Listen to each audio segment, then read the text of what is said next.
तो last class में मैंने समझाया था, यदि कार्बोक्सिलिक एसिड की रिएक्शन सोडा लाइम के साथ किया जाए तो क्या मिलेगा आपको?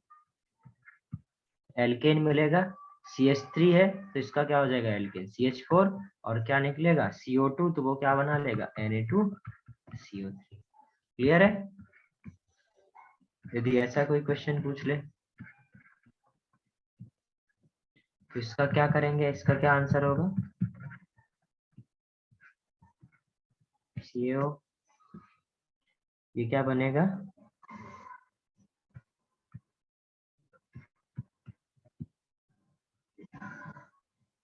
This plus Na2CO3। आगे समझ?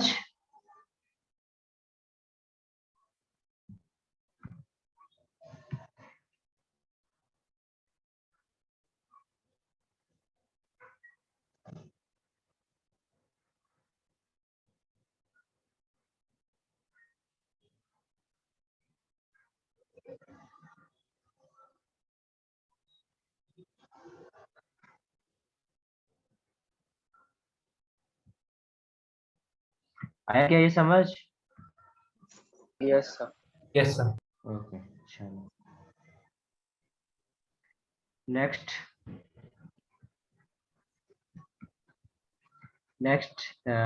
टॉपिक शुरू करते हैं। इसी में जो हम लोग क्या कर रहे थे बेटा, एल्केन का प्रिपरेशन बाय कार्बोक्सिलिक एसिड, तो उसमें पहला मेथड सीखे हम लोग बाय सोडा लाइम। दूसरा मेथड है बाय डी कार्बोक्सिलेशन। लेकिन इस पे अपडेट हो रहा है। अच्छा ठीक है, लो लो लो लो लो।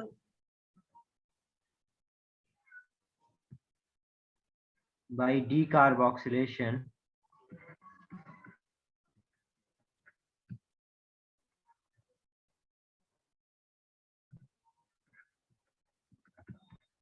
by decarboxylation of beta keto acids, by decarboxylation of beta keto acid। अब जरा देखो ये बीटा कीटो एसिड क्या होता है सबसे पहले तो, फिर देखेंगे डीकार्बोक्सिलेशन कैसे। तो यदि सपोज ऐसा कोई कंपाउंड हो, ध्यान से समझना, CH3 CO CH2 COH,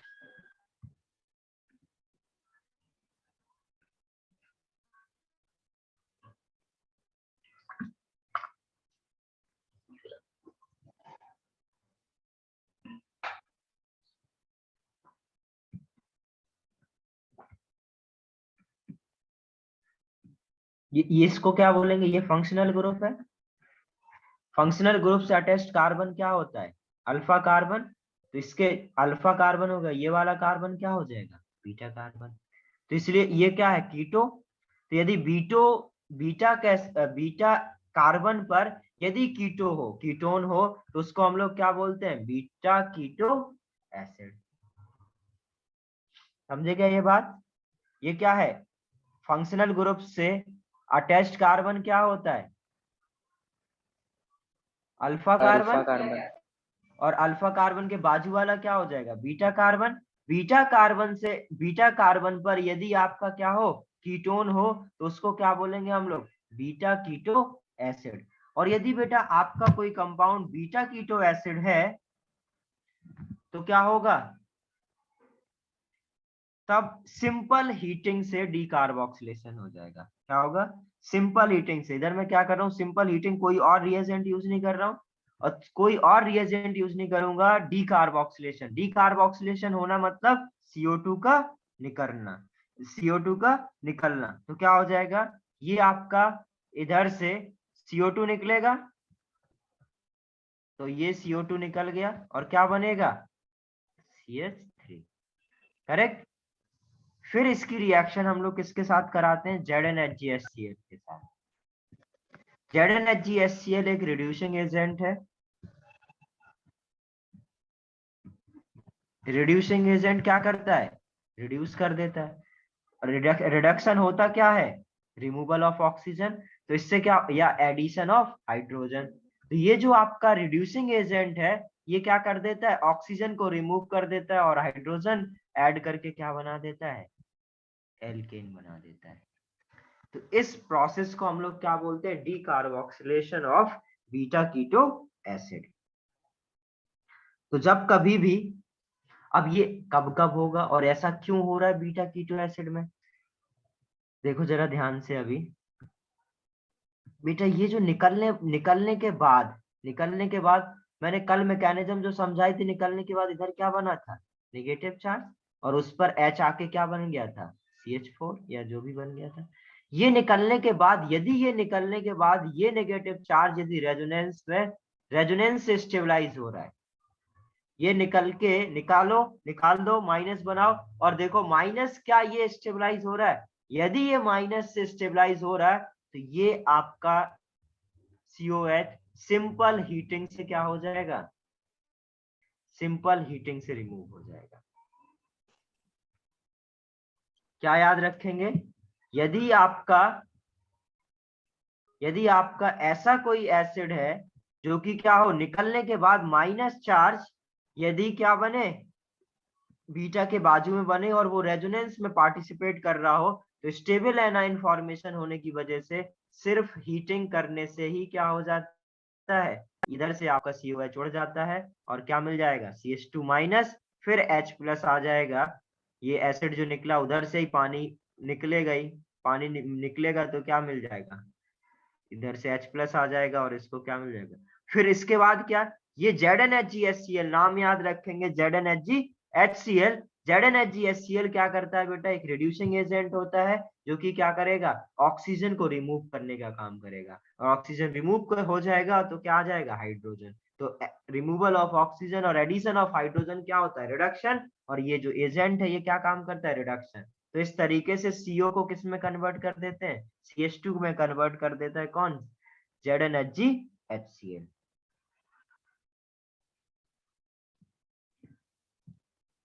आया क्या ये समझ में सभी को। तो यस इस तरीके से हम लोग क्या कर सकते हैं, एल्केन का प्रिपरेशन कर सकते हैं।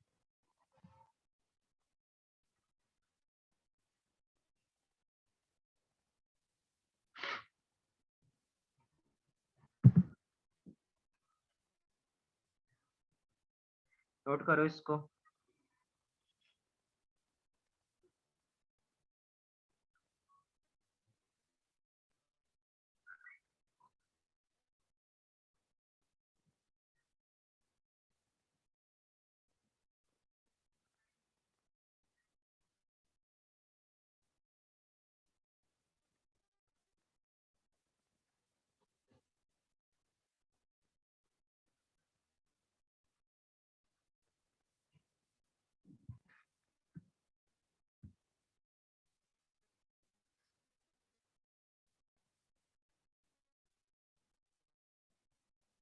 बेटा ये 3 रिड्यूसिंग एजेंट नहीं है, ये इस पूरी कॉम्पोजिशन को हम लोग एक रिड्यूसिंग एजेंट बोलते हैं। इसका नाम याद रखेंगे, ZnHgHCl। ठीक है, ये 3 अलग अलग नहीं है। एक बार और सुनो, जो लेट ज्वाइन करें उनके लिए मैं रिपीट कर रहा हूं। इसमें क्या है बेटा, यदि ये क्या है, फंक्शनल ग्रुप, यदि एसिड के बीटा कार्बन पर, ये कार्बन बाजू वाला क्या होता है, अल्फा, यदि उसके बाजू में क्या होगा, बीटा कार्बन। यदि बीटा कार्बन पर कीटोन हो तो उसको क्या बोलते हैं, बीटा कीटो एसिड। यदि बीटा कीटो एसिड है तो ये क्या होगा बेटा, यदि ये COH है, तो यदि बीटा कीटो एसिड है तो वो सिंपल हीटिंग से, कोई और रिएजेंट आपको लेने की जरूरत नहीं है, सिंपल हीटिंग से क्या होगा आपका, ये COH निकल जाएगा और माइनस बनेगा, इधर क्या हो जाएगा, ये माइनस बना, ये निकला। और यदि ये माइनस आपका क्या हो रहा है, पहचानने के लिए क्या याद रखो कि ये माइनस चार्ज यदि क्या है, रेजोनेंस में पार्टिसिपेट कर रहा है, रेजोनेंस स्टेबलाइज हो रहा है, तो ये CO2 अपने आप निकल जाएगा, ये CO2 निकलेगा तो ये बनेगा, और ये बनने के बाद ये CO का क्या कर देते हैं, इस ZnHgHCl जो कि रिड्यूसिंग एजेंट है, ये क्या कर देगा, रिड्यूस कर देगा और क्या बना देगा, एल्केन बना देगा। तो इस तरीके से भी हम लोग क्या कर सकते हैं, एल्केन का प्रिपरेशन कर सकते हैं। बेसिकली जहां से COH निकला वहां पर क्या आ जाता है, H आ जाता है, क्योंकि इसके पास क्या था, H था, ये वाला H इसके पास आ जाता है। क्लियर है, यदि हाँ इधर पर डी होता तो इधर पे क्या आ जाता, डी। जैसे अगला क्वेश्चन में कराऊंगा। ये समझ में आ गया सभी को?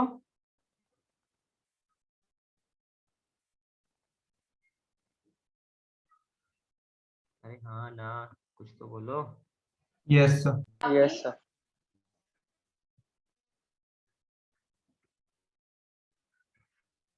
चलो अब देखते हैं जरा, सपोज क्वेश्चन देखते हैं पहले ये। सपोज आपसे ये पूछा जाए,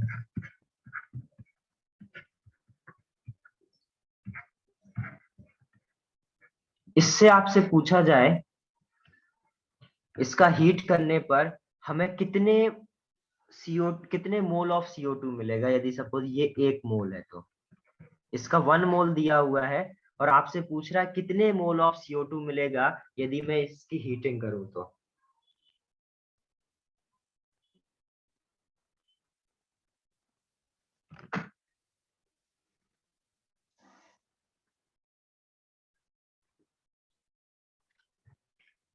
आंसर करो जल्दी से, कितने मोल ऑफ CO2 मेरे को मिलेगा यदि मैं इसका सिंपल हीटिंग करूं तो। क्या CO2 मिलेगा भी सिंपल हीटिंग से?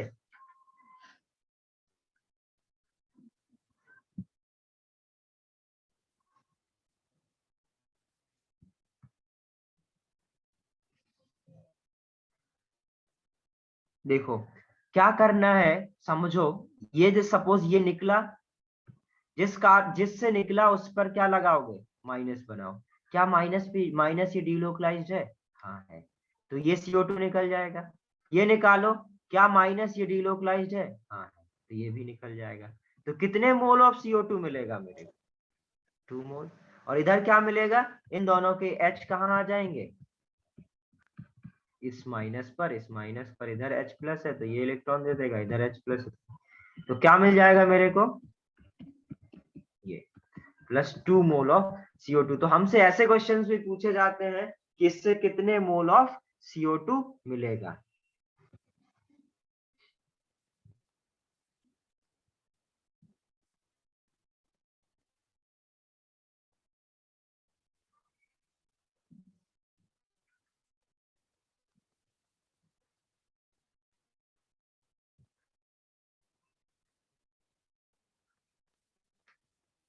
आया क्या समझ में ये क्वेश्चन?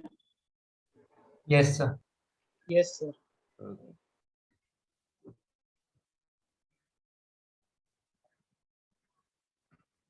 इसका आंसर बताओ। इसको हीट करने पर कितने मोल ऑफ CO2 मिलेंगे?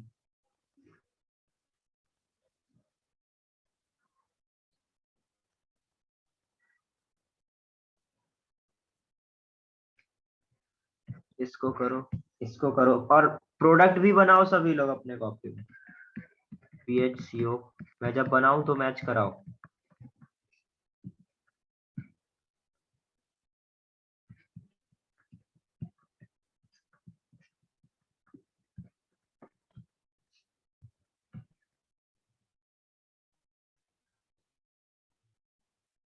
सर आप लास्ट पेज दिखा सकते हैं?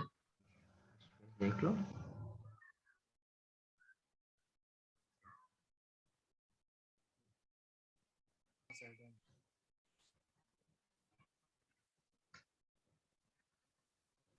Done sir, thank you sir. Okay.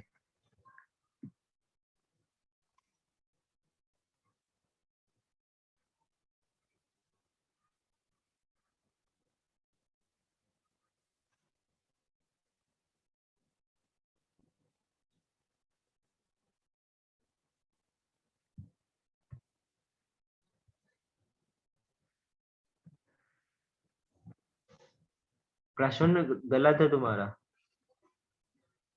सही से सोचो।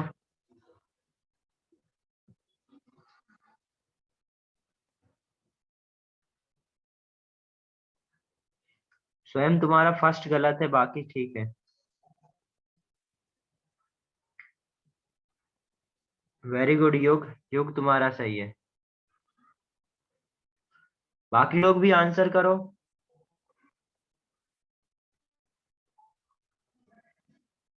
बिल्कुल करेंगे, क्यों नहीं करेंगे। नेगेटिव बनने वाला नेगेटिव चार्ज बेटा रेजोनेंस स्टेबलाइज होना चाहिए, बस ये इतनी बात आपको याद रखनी है। कहीं पर भी लगा हो, बीटा कीटो एसिड तो एक स्पेशल केस है, आपको क्या याद रखना है, बनने वाला नेगेटिव चार्ज रेजोनेंस स्टेबलाइज होना चाहिए बस, और कुछ भी नहीं सोचना है। यदि बनने वाला नेगेटिव चार्ज रेजोनेंस स्टेबलाइज है, सिंपल हीटिंग से CO2 लिबरेट होगा। ओके, ये नोट, ये लिख लो अपने कॉपी में, नोट कर लो ये बात।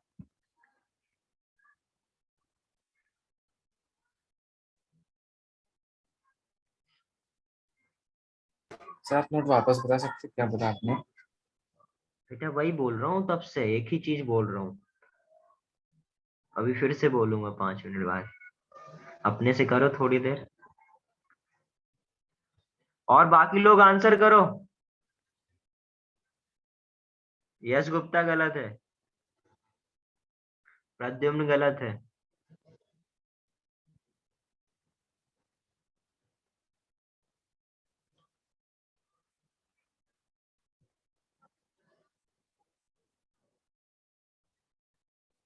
जादेन सही, वेरी गुड।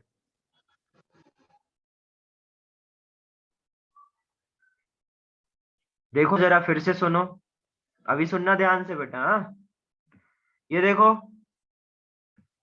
COH है, सपोज ये निकला, ये माइनस बना, क्या ये माइनस डीलोकलाइजेशन कर रहा है नेगेटिव चार्ज? कर रहा है। यदि ये नेगेटिव डीलोकलाइजेशन कर रहा है, इसका मतलब ये CO2 उड़ जाएगा, एक CO2 को उड़ा दो, और इसका H कहाँ जाएगा, इधर आ जाएगा, तो ये हो जाएगा आपका CH3COH। अब क्या बेटा इसको निकलने के बाद ये नेगेटिव चार्ज डीलोकलाइजेशन करेगा? नहीं। तो क्या ये निकल पाएगा? नहीं निकल पाएगा। तो इससे आपको क्या मिलेगा, 1CO2। सिंपल याद रखो, निकालो माइनस बनाओ, माइनस की स्टेबिलिटी चेक कर लो। माइनस यदि डीलोकलाइजेशन कर रहा है, ठीक है, यदि माइनस आपका डीलोकलाइजेशन कर रहा है, तब हम लोग क्या करेंगे, CO2 सिंपल हीटिंग से उड़ा देंगे, अदरवाइज हम लोग कुछ नहीं करेंगे। तो इसका क्या हो जाएगा, 1 मोल। इसमें क्या आंसर आएगा, ये सबको पता चल गया, ये निकलेगा, माइनस बना, रेजोनेंस स्टेबलाइजेशन है, तो ये CO2 उड़ेगा, इसका H कहाँ जाएगा, इसके पास आ जाएगा, PHCO प्लस 1CO2। क्लियर है? इसमें क्या होगा, ये निकलेगा, माइनस बनेगा, ये इससे भी स्टेबलाइजेशन निकलेगा, ये निकलेगा, ये माइनस बनेगा, क्या स्टेबलाइजेशन है, हाँ है। तो ये दोनों CO2 क्या करेंगे, निकल जाएंगे, और दोनों अच्छा क्या मिलेगा, CH3CO। और इसी की रिएक्शन यदि हम लोग किससे करा देंगे, ZnHgHCl से, तो क्या मिल जाएगा मेरे को, alkene.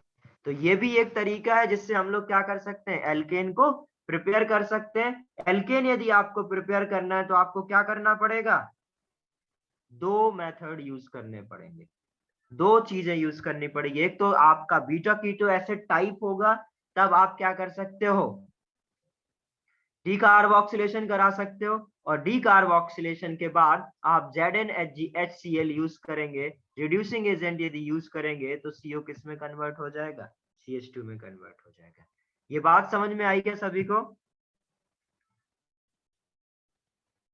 Yes, sir.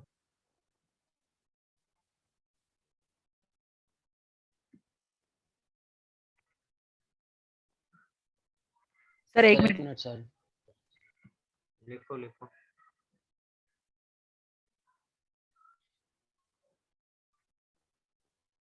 Done sir. Done सभी को? देखो यस जरा सर हो गया। कोई कुछ बोला क्या? बोल रहा था हो गया सर। हो गया?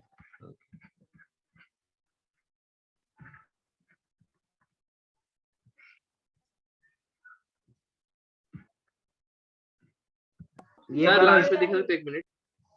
Last page.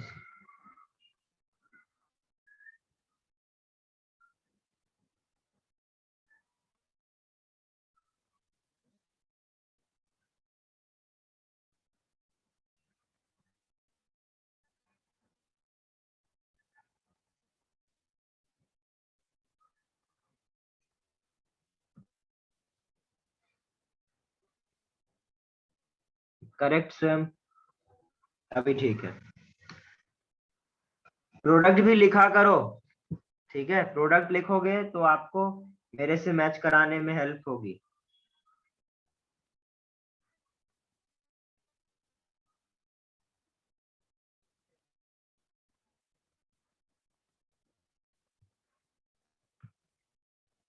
देखो जरा, इसमें क्या होगा बेटा, इसमें ये निकलेगा, ये नेगेटिव चार्ज स्टेबलाइजेशन है, ये निकलेगा, एक ये निकल जाएगा, ये निकलेगा, इसको स्टेबलाइजेशन मिलेगा, ये निकलेगा, नेगेटिव स्टेबलाइजेशन मिलेगा, ये नेगेटिव स्टेबलाइजेशन मिलेगा। तो ये क्या होगा बेटा, चार के चारों CO2 क्या कर जाएंगे, निकल जाएंगे, चार के चारों CO2 निकल जाएंगे। तो ये क्या मिलेगा, 4CO2, और इधर क्या मिल जाएगा आपका, CO CH3 CH3। Correct, very good. बाकी लोग भी आंसर करो, तुम लोग शांत हो गए हो, कम आंसर आ रहे हैं मेरे पास। इसको करो जरा,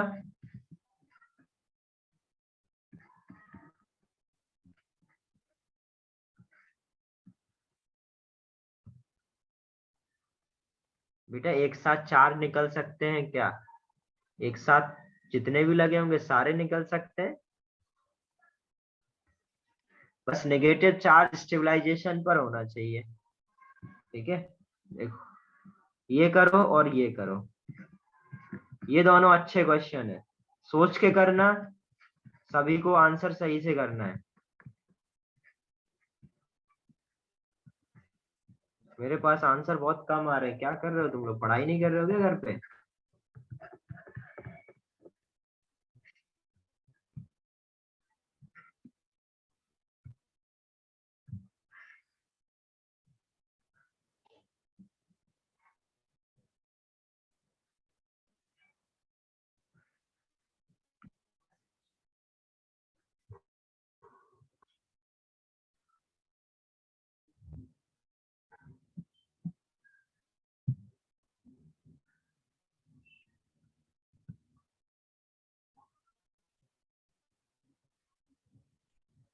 वेरी गुड प्रश्न, गुड।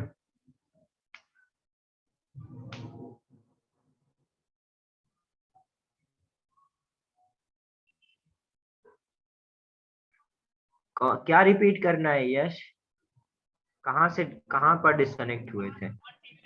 सर वो लिखा था ना लास्ट वाला एग्जांपल HG ZnHgCl, वो उसके बाद फिर आपने कुछ नोट लिखवाया था तो वो नहीं जब लिखा तो था। बहुत पीछे चले गए थे। सर वैसा नहीं, ओरली नोट वाला, ये इधर इधर हाँ सर, इसके बाद आपने एक ओरली नोट बता रहे थे तब मैं डिस्कस हो गया। मैं सिर्फ ये बोल रहा था आपको कि यदि बेटा ये नेगेटिव चार्ज रेजोनेंस स्टेबलाइज हो रहा है तो आप हमेशा निकाल सकते हो, ओके सर, सिंपल हीटिंग से। ओके ओके सर, हाँ सर। ओके, क्रिस का सही है, प्रश्न का सही है, सर लिख लिया मैंने। ये स्क्रीनशॉट लो बेटा। सर लिख लिया था मैंने, ये लिख सिर्फ लिया, वो स्टेटमेंट होता है। Okay okay.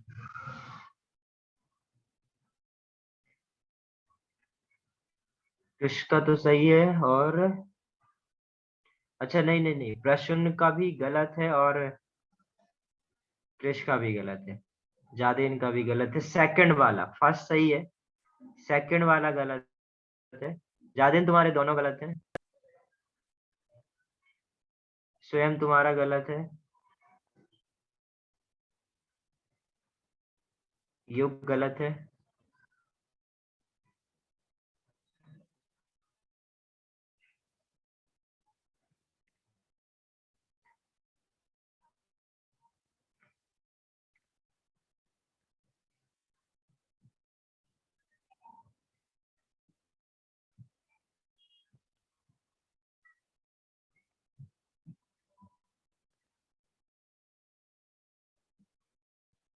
देखो जरा मैं बता रहा हूँ,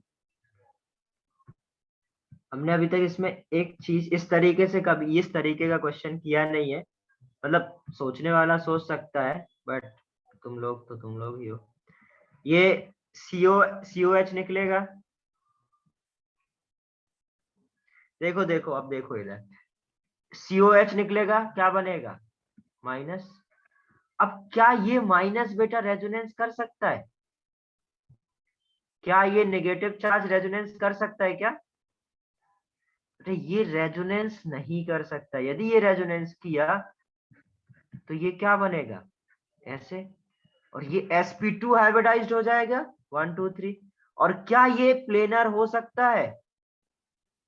ये तो ब्रिज हेड है, क्या ब्रिज हेड का भी प्लेनर हो सकता है? कभी ब्रिज प्लेनर हो सकता है? तो ये कभी प्लेनर हो नहीं सकता। इसका मतलब क्या है बेटा, यहाँ पर रेजोनेंस नहीं होगा। और यदि ये रेजोनेंस स्टेबलाइज नहीं हुआ तो क्या ये निकलेगा नो रेजोनेंस। नो रेजोनेंस तो ये नहीं निकलेगा, तो हम लोग क्या बोलेंगे, नो रिएक्शन। मस्ट कंडीशन है बेटा, बनने वाला नेगेटिव चार्ज क्या होना चाहिए, रेजोनेंस स्टेबलाइज होना चाहिए। यदि रेजोनेंस स्टेबलाइजेशन नहीं है तो ये COH नहीं निकलेगा, क्योंकि यहाँ पर रेजोनेंस नहीं हो सकता, क्योंकि बेटा ये प्लेनर हो नहीं सकता, क्योंकि ये ब्रिज हेड है, इसलिए इधर पर रेजोनेंस नहीं होता है। क्लियर है ये? नेक्स्ट देखें, नेक्स्ट निकलेगा माइनस बनेगा, रेजोनेंस हो जाएगा, ये निकल जाएगा। ये निकलेगा माइनस बनेगा, हो सकता है ये भी निकलेगा। ये निकलेगा माइनस बनेगा, ये स्टेबलाइज होगा। ये निकलेगा माइनस बनेगा, स्टेबलाइज होगा। ये चारों निकलेंगे। यदि ये निकला, ये माइनस बना, और ये माइनस भाई रेजोनेंस स्टेबलाइजेशन में तो है, ये क्यों बार बार छोड़ रहे हो आप लोग? तो इन दोनों में से कोई एक तो निकलेगा ना, एक बच जाएगा जो कि रेजोनेंस नहीं बनेगा, क्योंकि ये निकलने के बाद ये नेगेटिव चार्ज कहीं स्टेबलाइजेशन नहीं मिल रहा है, तो ये नेगेटिव को नहीं मिल रहा है, तो इन दोनों में से कोई एक निकलेगा। समझे? तो ये चार तो लोग, बहुत लोगों ने आंसर करा, बट इधर भी ध्यान दो कि यदि इन दोनों में से एक तो निकल ही सकता है, क्योंकि ये नेगेटिव चार्ज एक का तो स्टेबलाइजेशन मिल ही जाएगा, तो टोटल कितना आंसर होगा इसका 5। तो क्या मिलेगा प्रोडक्ट, CO, इधर COH प्लस 5 CO2। आया समझ में?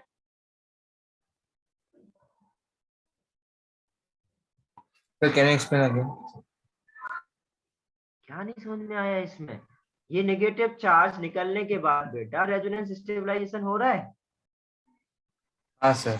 बस निकलने के बाद नेगेटिव चार्ज स्टेबलाइज होना चाहिए। ये देखो निकलने के बाद नेगेटिव स्टेबलाइज है, हाँ है, निकाल दो। तो ये निकलने के बाद क्या नेगेटिव स्टेबलाइजेशन है, ये निकलने के बाद। अब ये मत करना कि ये निकला नहीं फिर इसको भी नहीं, इसके लिए ये स्टेबलाइज कर रहा है, इसके लिए भाई एक निकल चुका होगा, ये निकल गया। अब देखो क्या नेगेटिव स्टेबलाइजेशन है, हाँ है, ये दोनों भी स्टेबल। बट इसमें क्या होगा बेटा, ये निकल जाएगा सपोज, तो अब इसके लिए कोई स्टेबलाइजेशन नहीं है ना निकलने के बाद, इसलिए ये बच जाएगा, बाकी निकल जाएंगे आपके।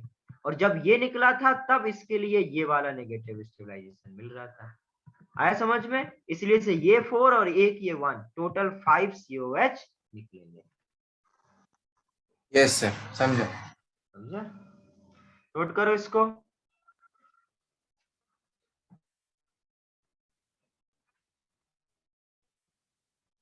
तो कार्बोक्सिलिक एसिड से कैसे एल्केन बनाएंगे पता चल गया। अब इसमें हम लोग क्या कर सकते हैं, इसको यदि कोई बोले नहीं भाई इससे आप देखो ऐसे क्वेश्चन भी आते हैं, इस कंपाउंड से एल्केन बनाओ, और आप अपने हिसाब से रिएजेंट यूज कर सकते हो। आप लैब गए और लैब में आपको ये कंपाउंड दे दिया, ठीक है, लैब में क्या किया, ये कंपाउंड आपको दे दिया। अब यदि लैब में आपको ये कंपाउंड बेटा दिया और आपसे बोला कि आप अपने से स्टेप्स लिखो और अपने से रिएजेंट यूज करो, और फाइनल प्रोडक्ट मेरे को पता है क्या करना है, एल्केन चाहिए। अब जरा सोचो, यदि मैं यही कंपाउंड फिर से ले लूं, और कोई बता सकता है कि स्टेप्स क्या क्या स्टेप्स मेरे को यूज करने पड़ेंगे फाइनल एल्केन बनाने के लिए?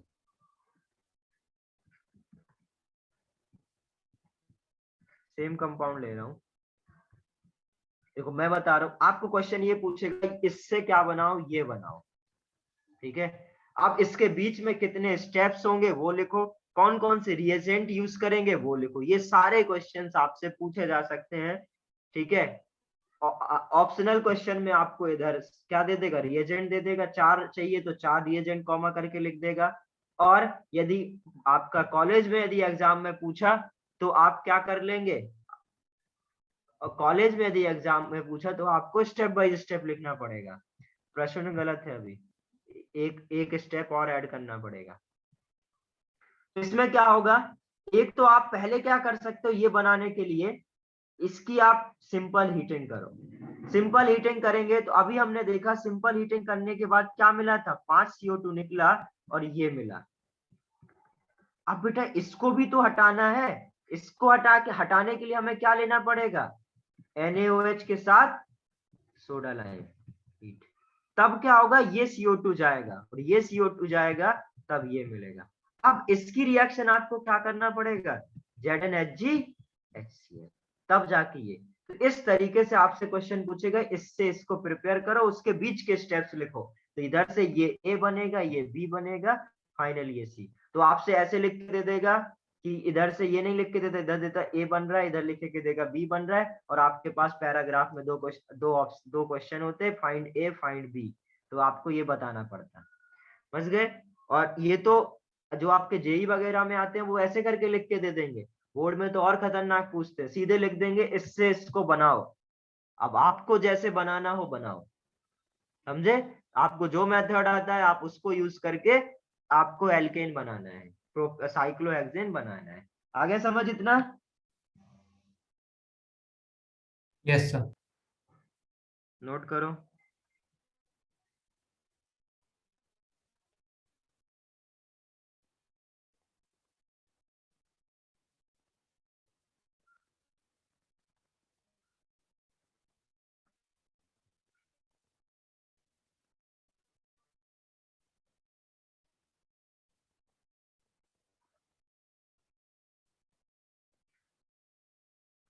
क्या हुआ, भाग के नहीं आया क्या आज।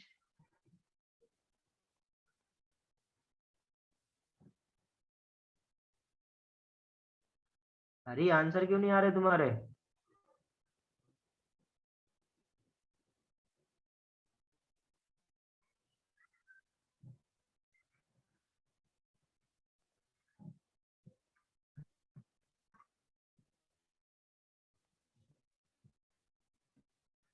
डन हो गया था सभी का। अब हम लोग अभी तक हम लोग ने क्या क्या सीखा है, हमने अभी तक बेटा दो चीजें ही सीखी हैं। एक तो एल्केल हैलाइड से कैसे एल्केन बनाएंगे, और दूसरा कार्बोक्सिलिक एसिड से कैसे एल्केन बनाएंगे। और एल्केल हैलाइड से एल्केन बनाने के मैंने कितने तरीके सिखाए थे आपको, 3। कौन कौन से, बुर्ज reaction, Corey House and Franklin. याद रहना चाहिए बेटा कौन से रिएक्शन में कौन सा रिएजेंट हम लोग ने यूज करा, ये सारी चीजें हमें याद रहनी चाहिए। ओके। उसके बाद हम लोग ने जब कार्बोक्सिलिक एसिड से एल्केन बनाना शुरू करा तो उसके लिए मैंने आपको पहला मेथड सिखाया सोडा लाइम, दूसरा मेथड सिखाया आपको सिंपल हीटिंग।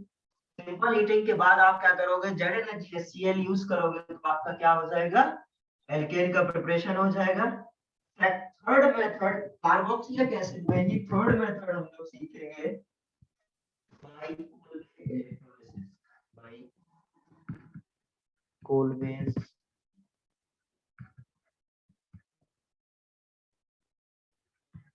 इलेक्ट्रोलिसिस।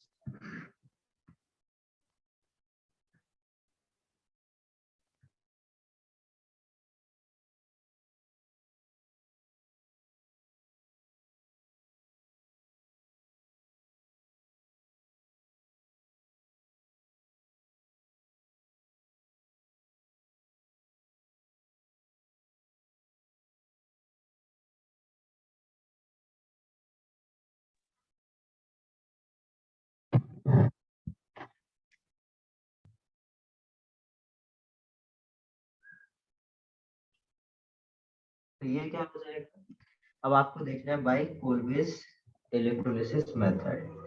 इसमें क्या होता है, ये भी बेटा एक कपलिंग टाइप की, जैसे अभी तक हम लोग जो कपलिंग रिएक्शन सीखे थे बुर्ज में, कोरे हाउस में, फ्रैंकलिन में, वैसे ये भी क्या है, कपलिंग टाइप का ही है।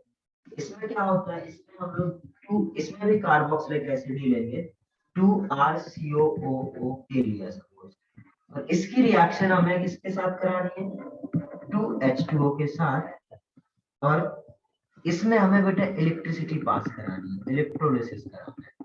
जैसे मैंने अभी जब हाइड्रोजन सिखा रहा था आप सभी को, तब मैंने इलेक्ट्रोलिसिस सिखाया था, H2O का इलेक्ट्रोलिसिस सिखाया, H2O में NaCl डाला तो इलेक्ट्रोलिसिस सिखाया। ऐसे ये जो रिएक्शन होती है बेटा वो इलेक्ट्रोलिसिस में होती है, इसलिए इसको हम लोग ऑलवेज इलेक्ट्रोलिसिस बोलते हैं। शॉर्ट में आपको ऐसा लिखा भी मिल सकता है K.E.S, तो KES से आपको समझना पड़ेगा कि आपसे ऑलवेज इलेक्ट्रोलिसिस पूछने की कोशिश कर रहा है।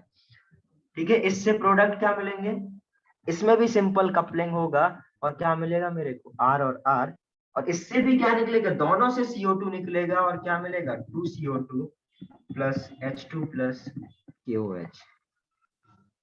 अब जरा हम इसके देखते हैं।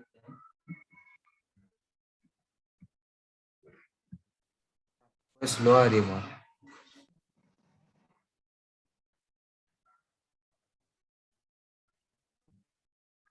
स्लो आ रही क्या अभी, ठीक है?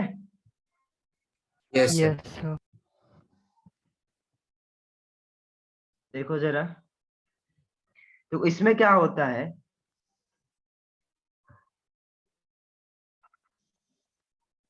हाँ हाँ RCO के लिखा, के मतलब पोटेशियम, बेटा सॉल्ट लिख रहा हूं, ओके यश, सॉल्ट है। देखो हमेशा एसिड क्या होता है RCOH, और इसके में यदि आपने KOH डाला हुआ है तो के क्या करेगा, एसिड बेस रिएक्शन होके क्या बनाएगा, सॉल्ट बनाएगा ना, उसको थोड़ी रहा जाएगा, हाँ समझे? सर, तो समझे। हमेशा मैं क्या सॉल्ट के फॉर्म में लिख देता हूँ।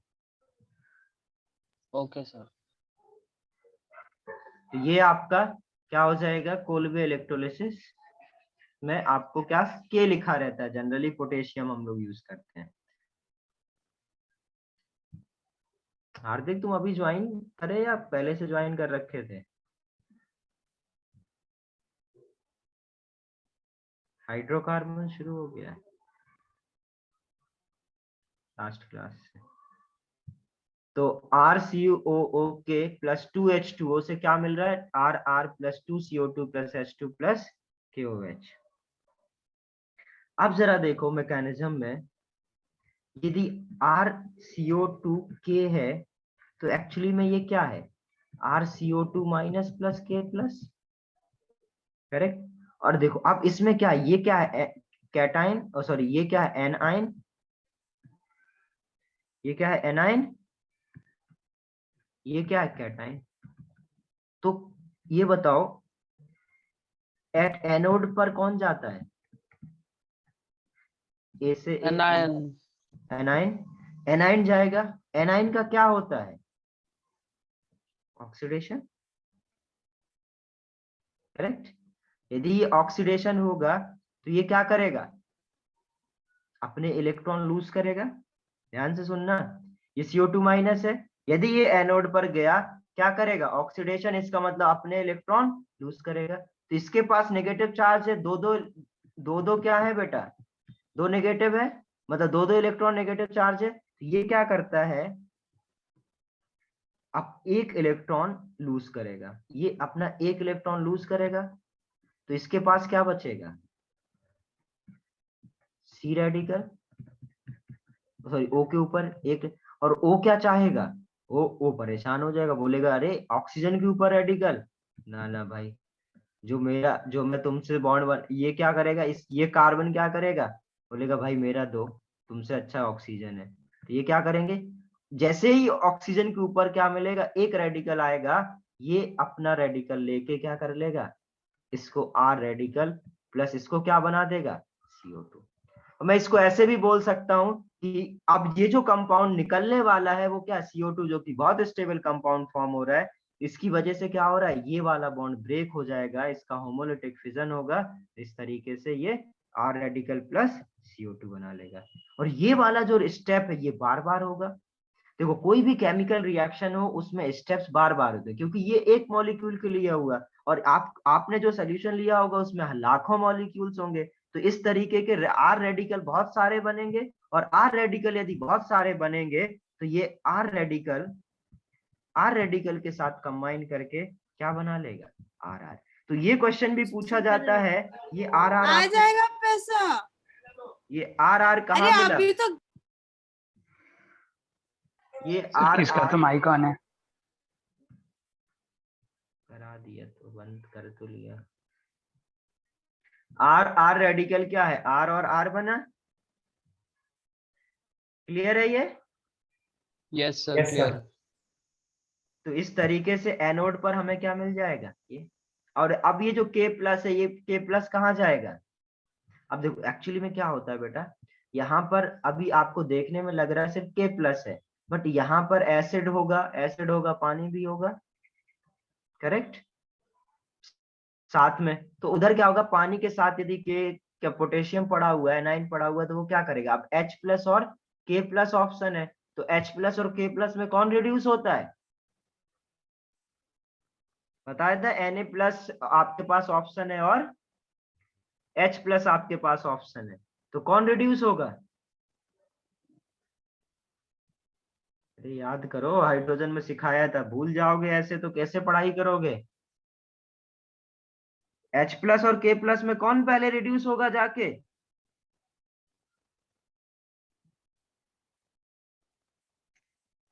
किसी को नहीं पता।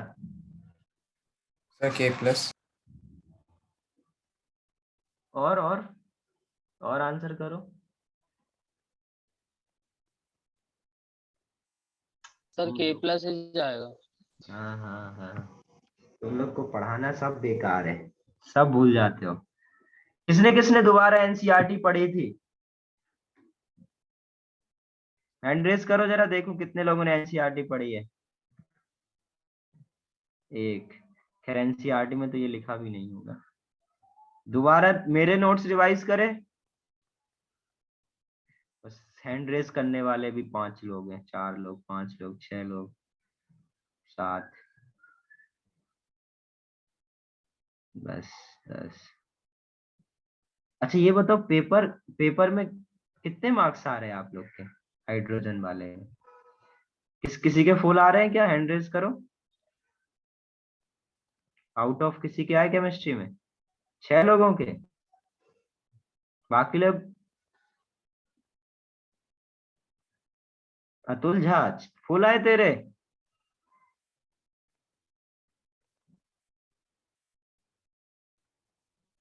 और सर मैं गलती से हो गया। गलती से हो गया, ओके गुड। चलो कुछ लोग के तो हैं, ओके कोई बात नहीं। सर मेरे एक रॉन्ग हो गया था। एक रॉन्ग हो गया था, ओके।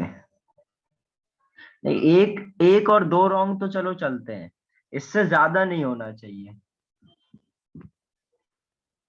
ओके गुड उत्कर्ष, चलो बढ़िया। 1 या 2 तक, 2 तक तो भाई ठीक है, चलो सी मिस्टेक हो जाता है, बट उससे ज्यादा गलत नहीं होना चाहिए। उससे ज्यादा यदि गलत हुए इसका मतलब आपने नहीं पढ़ा है अच्छे से। बेटा मैंने आपको बताया था, जितने भी मेटल हाइड्रोजन के ऊपर होते हैं वो रिड्यूस नहीं होते हैं, वो तो चाहेंगे ना भाई, Na प्लस क्या चाहेगा, Na प्लस के फॉर्म में चाहेगा, क्योंकि वो इस फॉर्म में स्टेबल है, नोबेल गैस इलेक्ट्रॉनिक कॉन्फ़िगरेशन मिल रहा है इसको। और हाइड्रोजन को क्यों भेजेगा कि भाई तुम H2, वो तुम जाके ये बोलेगा कि भाई तुम जाके रिड्यूस हो, मेरे को तो इसी फॉर्म में रहना है। तो हाइड्रोजन जाके क्या करता है, रिड्यूस होता है, इसलिए इधर H2 मिला। H2 कहाँ मिला होगा हमें, कैथोड पर। ये कहाँ मिला हमें, एनोड पर। तो ये पूछा जाता है CO2 कहाँ मिलता है, एनोड पर मिलता है। ये कहाँ मिलता है हमें, एनोड पर मिलता है। H2 कहाँ मिलता है, कैथोड पर, समझे। और KOH कहाँ मिलेगा, कहीं नहीं, सोल्यूशन में।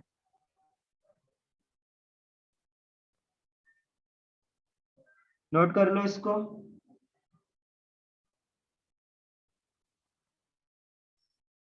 तो जो बनाना था मिल गया।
डन ये।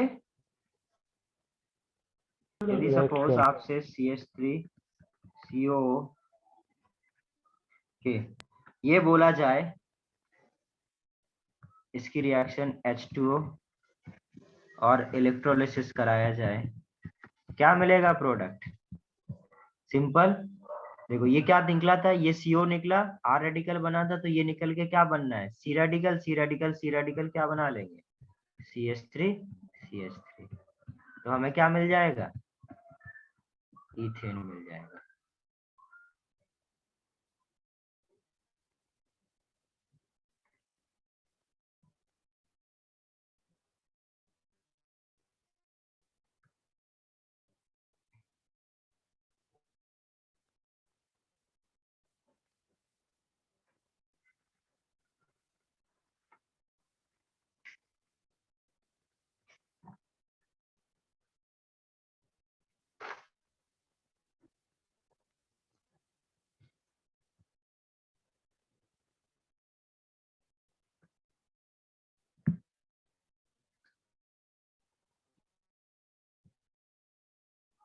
ये बनाओ जरा। जरूरी नहीं कि बेटा के हो तभी होगा रिएक्शन, Na भी होगा तो भी होगा।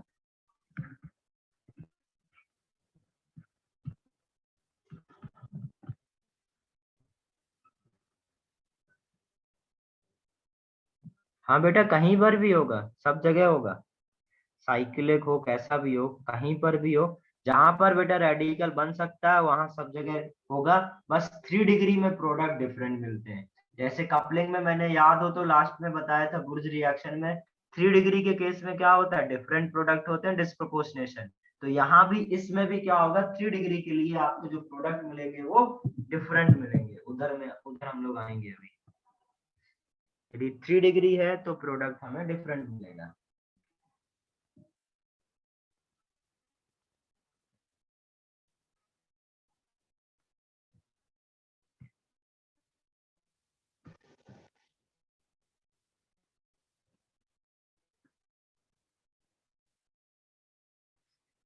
इसको करो।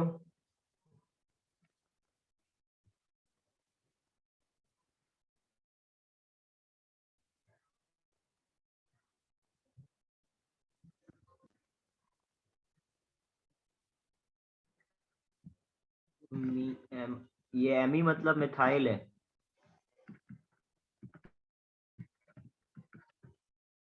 पीटी मतलब होता है इथाइल।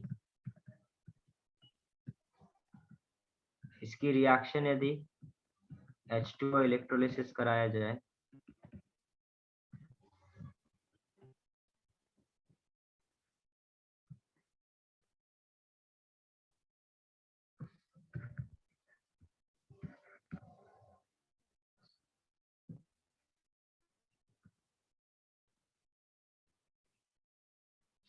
करेक्ट प्रश्न।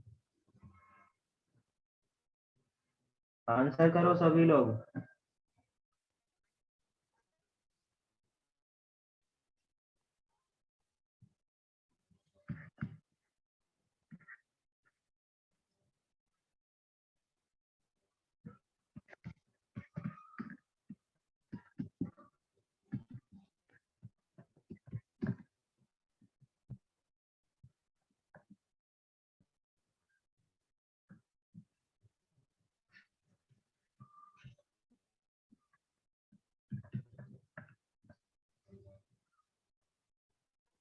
Correct correct.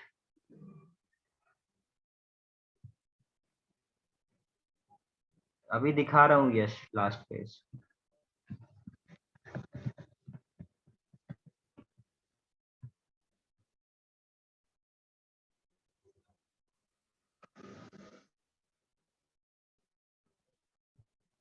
हाँ प्रश्न, ईटी से भी कम माइन होगा।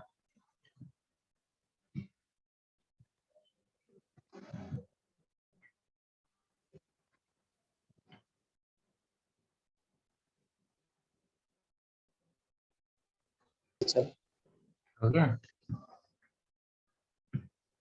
करो इसको फास्ट। अब ये ध्यान रखना, ये क्या है? 3 डिग्री। 3 डिग्री मैं बताऊंगा, 3 डिग्री आप लोग छोड़ देना।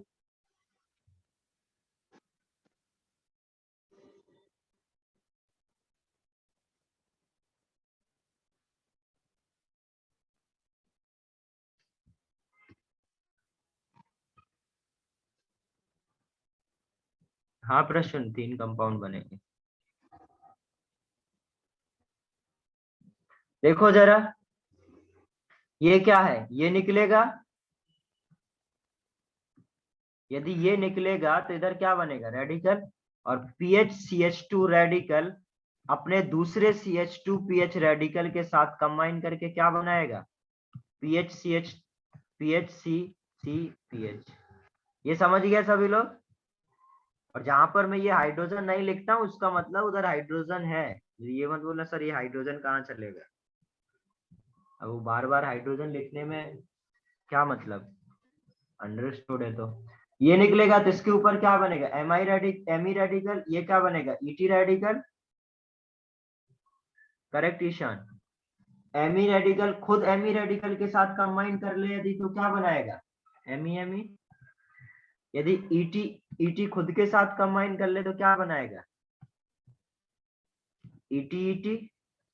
और यदि MEET के साथ हो जाए तो क्या बनाएगा, MEET। जैसे उधर मैंने कल 3 प्रोडक्ट बनाए थे तो उसके भी इसके भी क्या हो जाएंगे 3 प्रोडक्ट। इधर क्या होगा, यहाँ पर मैं CO लिखना भूल गया, ये निकलेगा सपोज, क्या बनाएगा, रेडिकल। अब जो बेटा इधर प्रॉब्लम क्या हो जाती है 3 डिग्री में, मैंने कल भी बताया था 3 डिग्री कपलिंग करने में प्रॉब्लम होता है, 3 डिग्री पर अटैक करे ये प्रॉब्लम होता है। तो इधर क्या होगा, ये जो CO का O रेडिकल तो बनेगा क्योंकि ऑक्सीडेशन तो भाई होगा, इलेक्ट्रॉन तो लूज करेगा, और ये CO का जो रेडिकल है निकलने से पहले ही इस पर ये दोनों कपलिंग कर लेते हैं और ये क्या बना लेता है, ये इधर पर आपको क्या मिल जाएगा, ये इसके साथ कंबाइन करेगा तो हमें ईस्टर मिल जाता है। तो कई बार आपसे ईस्टर प्रिपरेशन करने का मेथड पूछ लेता है तो आप इससे ईस्टर बना सकते हो। आए समझ में। हाँ, और ये वाला आपका मेजर प्रोडक्ट होगा। मेजर माइनर मतलब होता है बेटा वो कंपाउंड जिसका यील्ड मतलब जो कि हमें क्या हो ज्यादा मिले उसको हम लोग मेजर प्रोडक्ट मिलते हैं। हाँ ये मिलेगा, ऐसा नहीं है कि ये मिलेगा नहीं, ये वाले कोलिजन्स भी होंगे, बट मैंने जैसे कल समझाया था बहुत सारे रेडिकल घूम रहे, बट इनके कोलिजन होने के जो चांसेस हैं वो बहुत कम होते हैं क्योंकि इधर पर स्टेरिक क्राउडिंग बहुत ज्यादा हो जाता है। तो ये जो कंपाउंड फॉर्मेशन होते हैं कोलिजन से होते हैं। समझ गए इतना, नोट करो ये। यदि किसी को कोई भी डाउट है तो पूछ लो। तो 3 डिग्री के केस में आपको ईस्टर फॉर्मेशन मिलेगा एज अ मेजर प्रोडक्ट, ये आप सभी को पता होना चाहिए।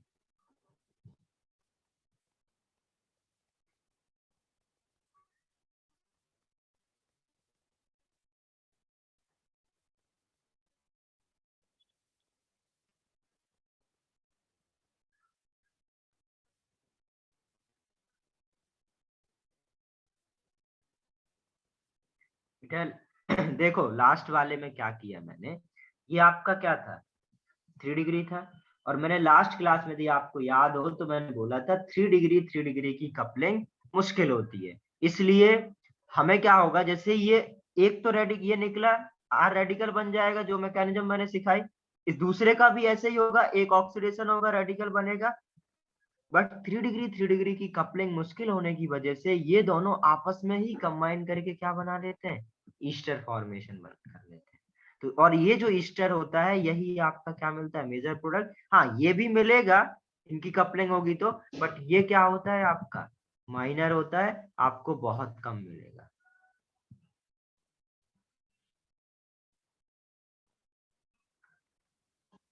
समझ गए इतना।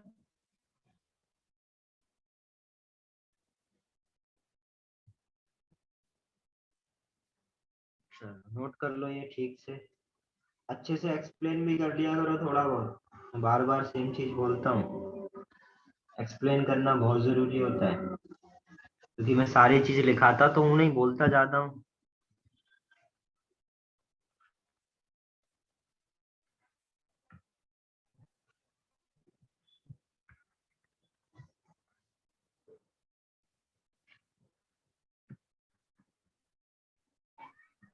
सपोज ये लास्ट पेज दिखा सर।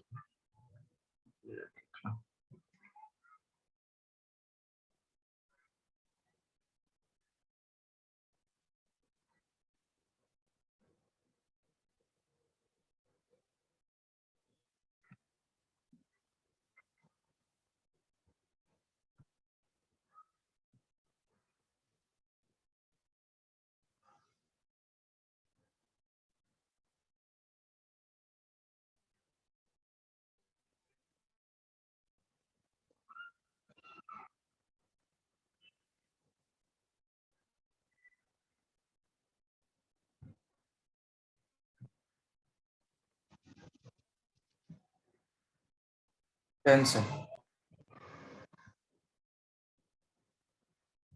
डन।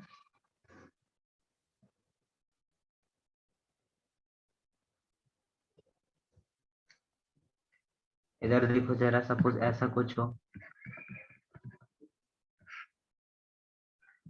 यदि इसका कोल्बे इलेक्ट्रोलिसिस कराया जाए, कोल्बे इलेक्ट्रोलिसिस सिंथेसिस, इसका क्या होगा, इसमें क्या बनेगा, ये निकलेगा एक रेडिकल, ये निकलेगा एक रेडिकल। यदि इस तरीके से बेटा एक रेडिकल बाजू बाजू में रेडिकल बने तो उससे क्या बना दो आप, एल्कीन बना दो। ओके, यहाँ H तो होंगे, इधर क्या बन जाएगा, समझ गए? क्योंकि यदि एक ही कंपाउंड में दो रेडिकल हो तो क्यों हम फालतू में जाके किसी और के साथ कंबाइन करेंगे, ये क्या हो जाएगा, खुद आपस में कंबाइन करके क्या बना देगा, एल्कीन बना देगा। क्लियर है इतना, नोट कर लो ये।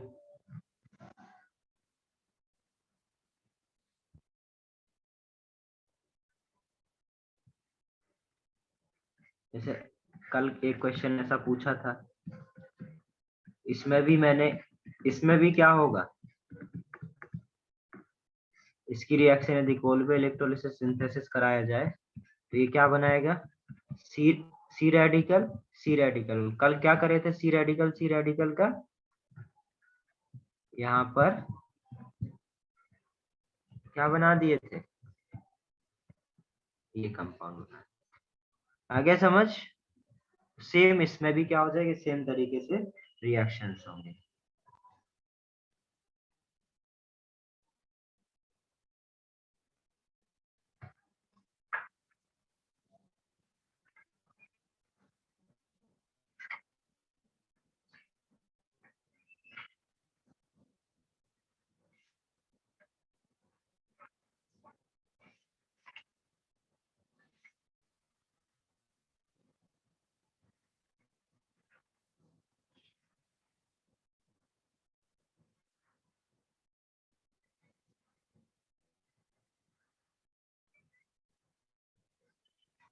तो इसलिए हम लोग एल्कीन की प्रिपरेशन में भी सीखेंगे कि यदि कोल्बे इलेक्ट्रोलिसिस सिंथेसिस है तो उससे हम इस तरीके से एल्कीन भी बना सकते हैं।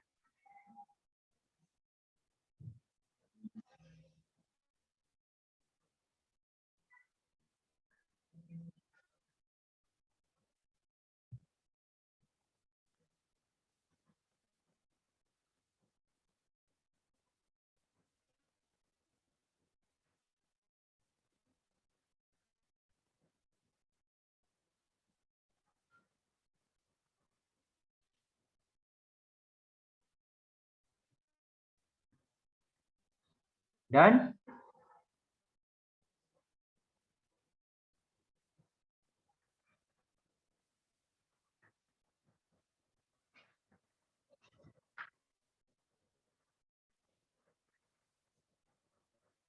नेक्स्ट हेडिंग डालो। अच्छा, मैंने रिडक्शन ऑफ आरएक्स सिखाया था क्या, एल्किल हैलाइड में रिडक्शन वाला बताया था क्या,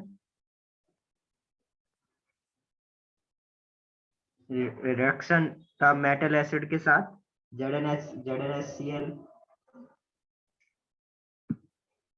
नो, ठीक है। देखो जरा, नेक्स्ट है ये थर्ड है, बेसिकली दो तरीके सीखे हमने, आरएक्स से हम लोग ने एल्केन बनाया, कार्बोक्सिलिक एसिड से हम लोग ने एल्केन बनाया। अब थर्ड रिएक्शन है रिडक्शन ऑफ, या बोल सकते हैं इसको बाई रिडक्शन। नेक्स्ट हेडिंग डालो, बाई रिडक्शन।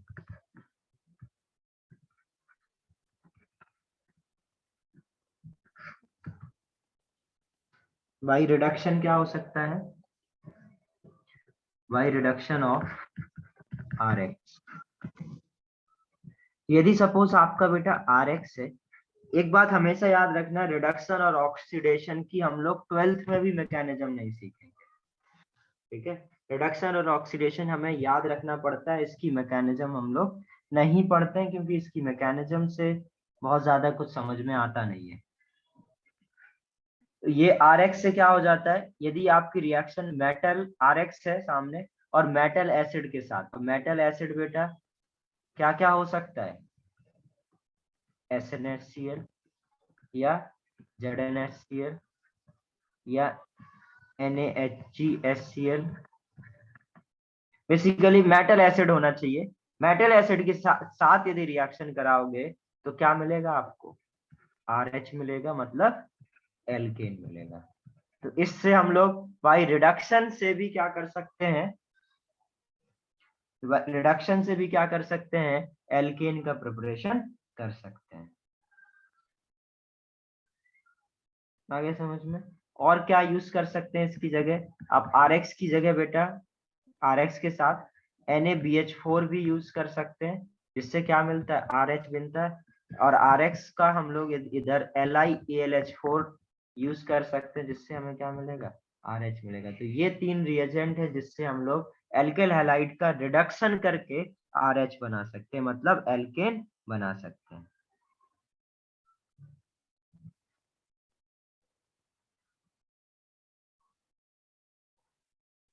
और भी बहुत सारे मेथड है बेटा, बट अभी हम लोग जैसे जैसे और भी चीजें पढ़ेंगे उसमें भी हम लोग क्या करेंगे, उधर भी हम लोग एल्केन का प्रिपरेशन करते रहेंगे। तो ये मेंस जो हम मैंने अभी बताई, ये आपको अभी इतनी प्रिपरेशन के बारे में याद रखना है। ऐसे हैं तो बहुत सारे, ढेर सारी रिएक्शंस है जिससे हम लोग एल्केन बना सकते हैं, बट वो हम लोग ने अभी वो पढ़े जो क्या है, जो हमें याद रखनी है नेम के साथ। इस तरीके से ZnHg के साथ या ZnHgSCl के साथ या मेटल एसिड के साथ रिएक्ट करके क्या बनेगा, आपका एल्केन बनेगा। तो इतनी रिएक्शंस हम लोग ने कर ली। अब हम लोग देखते हैं केमिकल रिएक्शन ऑफ एल्केन। ठीक है,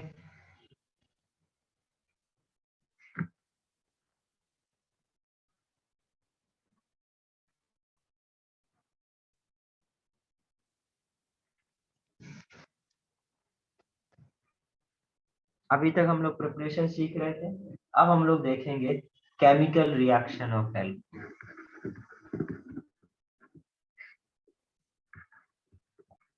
केमिकल रिएक्शन ऑफ एल्केन, जैसे आप लोगों को मैंने स्टार्टिंग में बोला था, एल्केन को पैराफिन बोलते हैं और ये बहुत ज्यादा इनर्ट होता है, किसी के साथ रिएक्ट करता नहीं है। तो इसकी जो केमिकल रिएक्शन है वो बहुत कम है, बट जितनी है उतने हम लोग क्या करेंगे, पढ़ेंगे।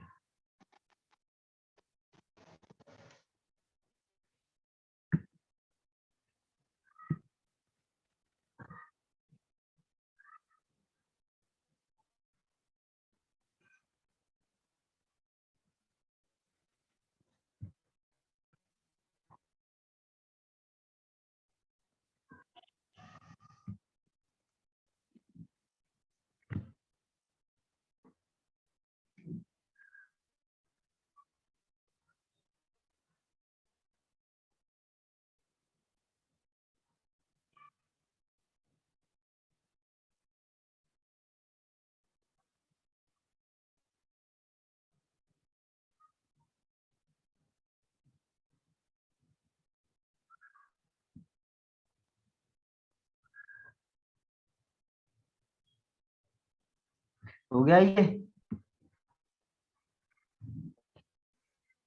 तो केमिकल रिएक्शन ऑफ एल्केन में पहला रिएक्शन है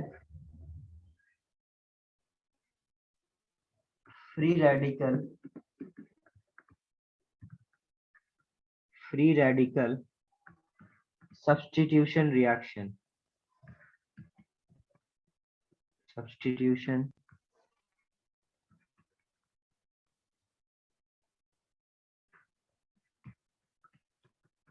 सब्स्टिट्यूशन रिएक्शन। इसमें क्या करना है, बेसिकली हमें एल्केन की रिएक्शन करानी है, मतलब RH है, ये क्या है, एल्केन।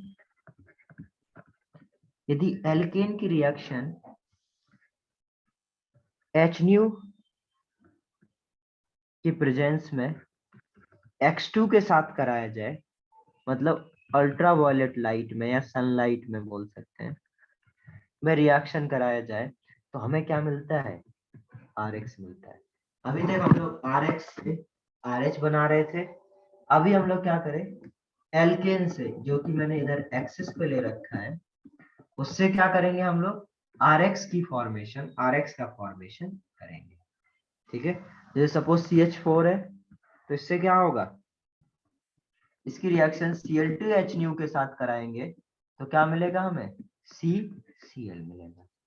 एकदम आसान है। ओके, अब ऐसा हो सकता है कि अभी इसने Cl2, ये दोनों क्या है, एक्सिस में है, ये सपोज ये क्या है, एक्सिस में है, ये इस बार एक्सिस में नहीं है। ठीक है, यदि ये एक्सिस में नहीं है, ये एक्सिस में है, तो ये इसमें क्या हुआ, एक Cl लगा, तो CH4 ही ले लेता हूँ ना सीधे, इधर CH3, हो सकता है ये आगे रिएक्ट करके दूसरा H भी रिप्लेस कर दे, क्या बन जाए, RH2Cl2, और आगे ये एक्सिस में फिर से क्या करेगा, एक H और रिप्लेस करके बना दे, और ये इस तरीके से क्या हो जाएगा। तो इधर क्या हो रहा है, एक्चुअली में देखा जाए तो हेलोजिनेशन हो रहा है। इसी रिएक्शन को हम लोग क्या बोलते हैं, हेलोजिनेशन रिएक्शन,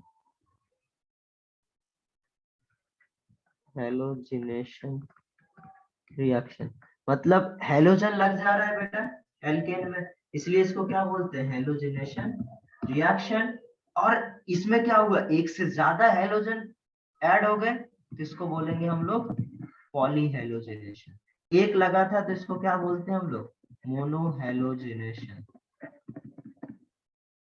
एक Cl लगता है तो उसको क्या बोलते हैं, मोनोहेलोजिनेशन। एक से ज्यादा Cl लग जाते हैं तो क्या बोलते हैं, मोनोहेलोजिनेशन।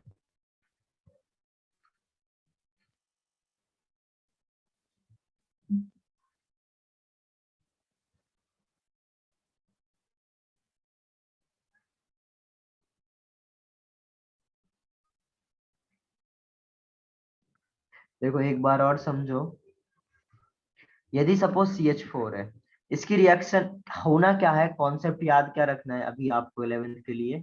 यदि इधर H है, ठीक है, किसी भी एल्केन का H है, उसकी रिएक्शन यदि आप Cl2H के साथ कराएंगे तो H रिप्लेस हो जाएगा बेटा किससे, हेलोजन से, और Cl लग जाएगा।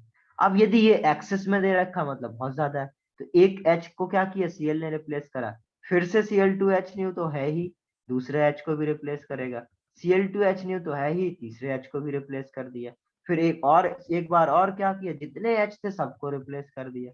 तो एक यदि हेलोजन रिप्लेस होता है तो उसको मोनोहेलोजिनेशन बोलते हैं, यदि दो हुआ तो उसको डाई हेलोजिनेशन बोल सकते हैं, और दो से ज्यादा होता है तो उसको क्या बोलने लगते हैं, पॉलीहेलोजिनेशन। आ गया क्या ये समझ में सभी को। आपने एच न्यू के बारे में क्या बोला? इसके बारे में एच न्यू के बारे में? बेटा एच न्यू सनलाइट है, बेसिकली सनलाइट के प्रेजेंस में हम लोग रिएक्शन कर रहे हैं। ठीक है, okay sir, yes sir. H new photon पढ़े हो ना, फोटोन एनर्जी कितनी होती है फोटोन की, हाँ एच सर। न्यू होती है ना, तो इसलिए एच न्यू बोल रहा हूँ।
डन ये।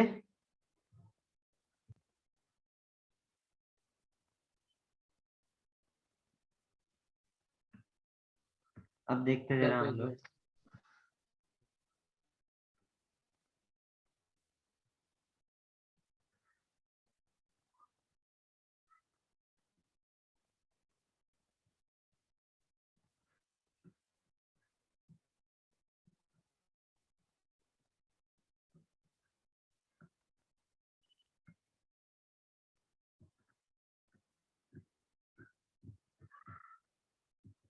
Done sir.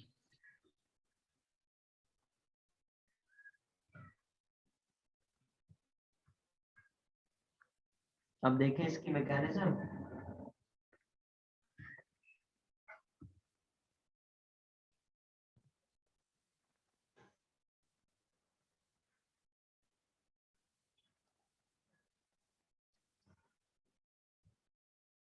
देखो ये एच न्यू की जरूरत क्यों पड़ती है ये मैं बताता हूँ।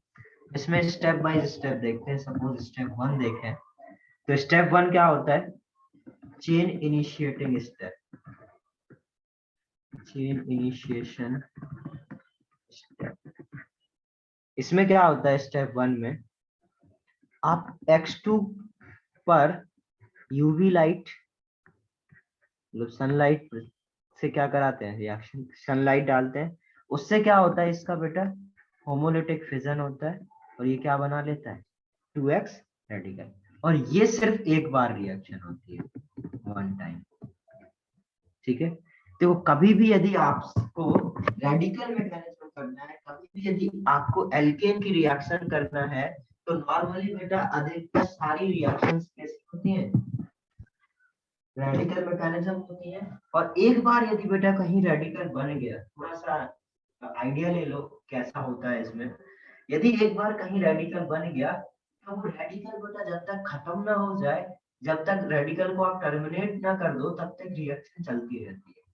ठीक है। ऐसा बोला जाता है कि एक बार यदि रेडिकल बन गया तो फिर रिएक्शन को आपको उसको रोकने के लिए कुछ ना कुछ डालना पड़ता है तभी रिएक्शन रुकती है, अदरवाइज रुकती नहीं है। और रेडिकल बनना भी टफ है। रेडिकल बनाने के लिए हमें क्या करना पड़ेगा? हीट करना देना पड़ेगा, मतलब खर्चा, और खर्च हम कर नहीं सकते। तो उसके लिए हम लोग ऐसा कोई कैटलिस्ट डाल देते हैं जो रेडिकल में तुरंत ब्रेक हो जाता है, जैसे पेरोक्साइड वगैरह। पेरोक्साइड वगैरह क्या होते हैं बेटा जल्दी आपके डालने पर तुरंत रेडिकल में ब्रेक हो जाते हैं, मतलब कम एनर्जी की जरूरत पड़ती है। और एक बार रेडिकल बन गया, एक रेडिकल बेटा हजार लाखों रेडिकल बना सकता है, फिर हमें ज्यादा एनर्जी खर्च नहीं करनी पड़ती है। तो पहला स्टेप क्या था? x2 लिया, यूवी लाइट लिया, 2x रेडिकल बना। स्टेप 2 में इस स्टेप को बोलते हैं हम लोग बेटा चेन प्रोपोगेशन स्टेप। ये क्या करता है? रिएक्शन को प्रोपोगेट करता है।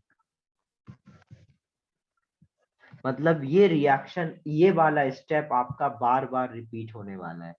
ये क्या करेगा? अब आपके पास क्या है? RH।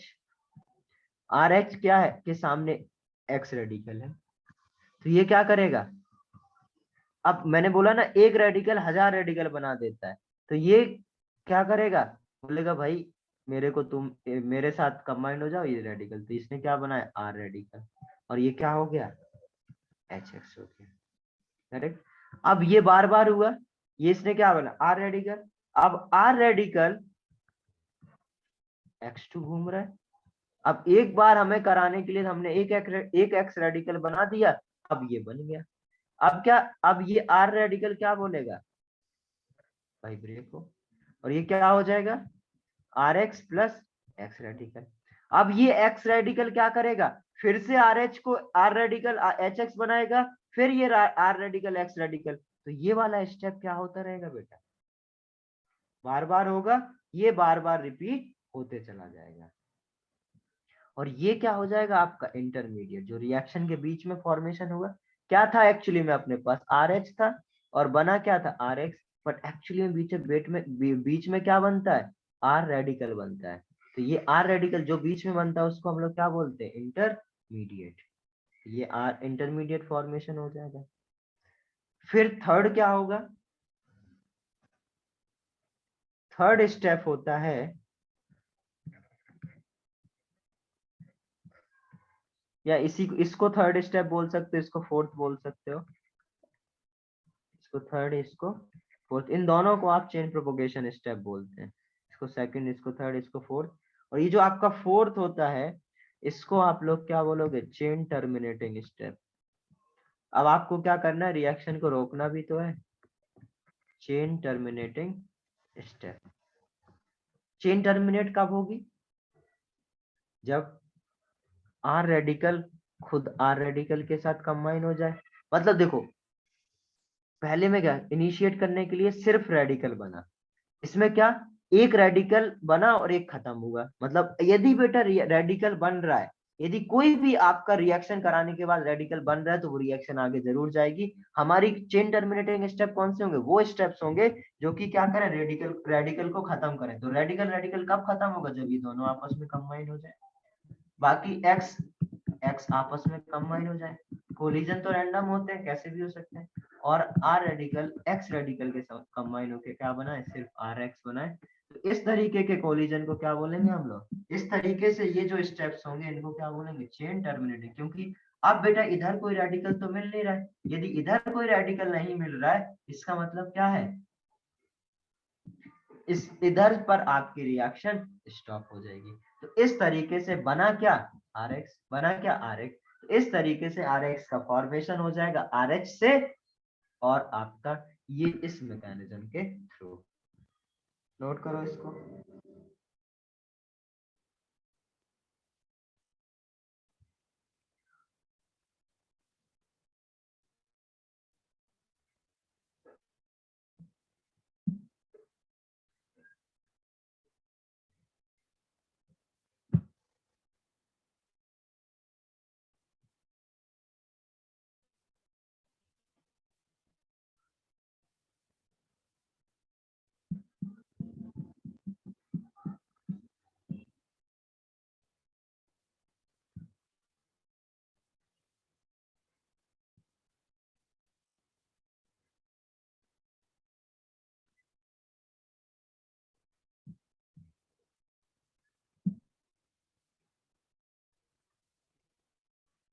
डन।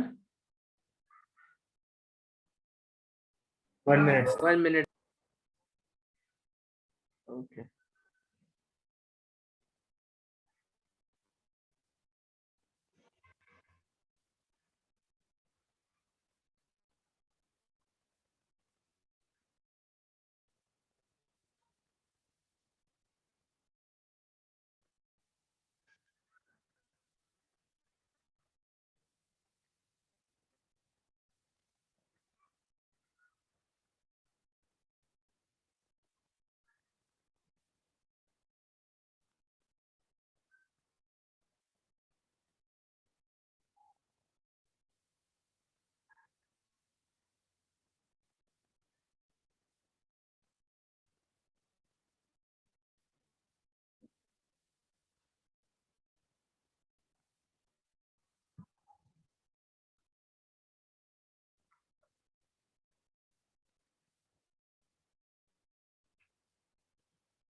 हो गया। Yes, sir. Okay. अब देखते हैं हम लोग सर रिएक्टिविटी।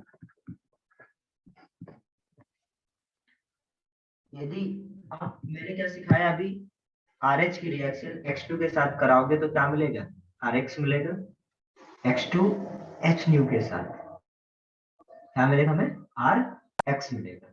अब यदि X में F2 रहे, Cl2 रहे, Br2 रहे, I2 रहे, तो हमें किस कौन ज्यादा रिएक्ट करेगा, किसकी रिएक्टिविटी ज्यादा होगी, किसका रेट फास्ट होगा? जो F2 होता है बेटा वो बहुत ज्यादा रिएक्टिव होता है, Cl2 फास्ट होता है और Br2 मॉडरेट होता है, जबकि I2 क्या होता है 2 0 वेरी फास्ट। वेरी फास्ट क्या एक्सप्लोसिव बोल सकता हूँ मैं।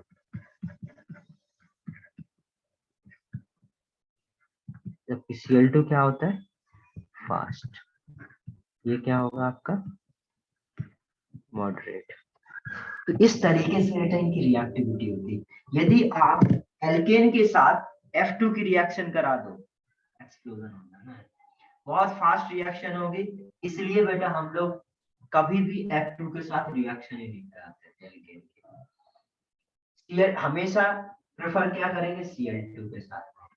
Cl2 क्या है जल्दी रिएक्शन कर देगा, हम लोग वही रिएक्शन कराएंगे जिससे जल्दी हो जाए, टाइम किसके पास है।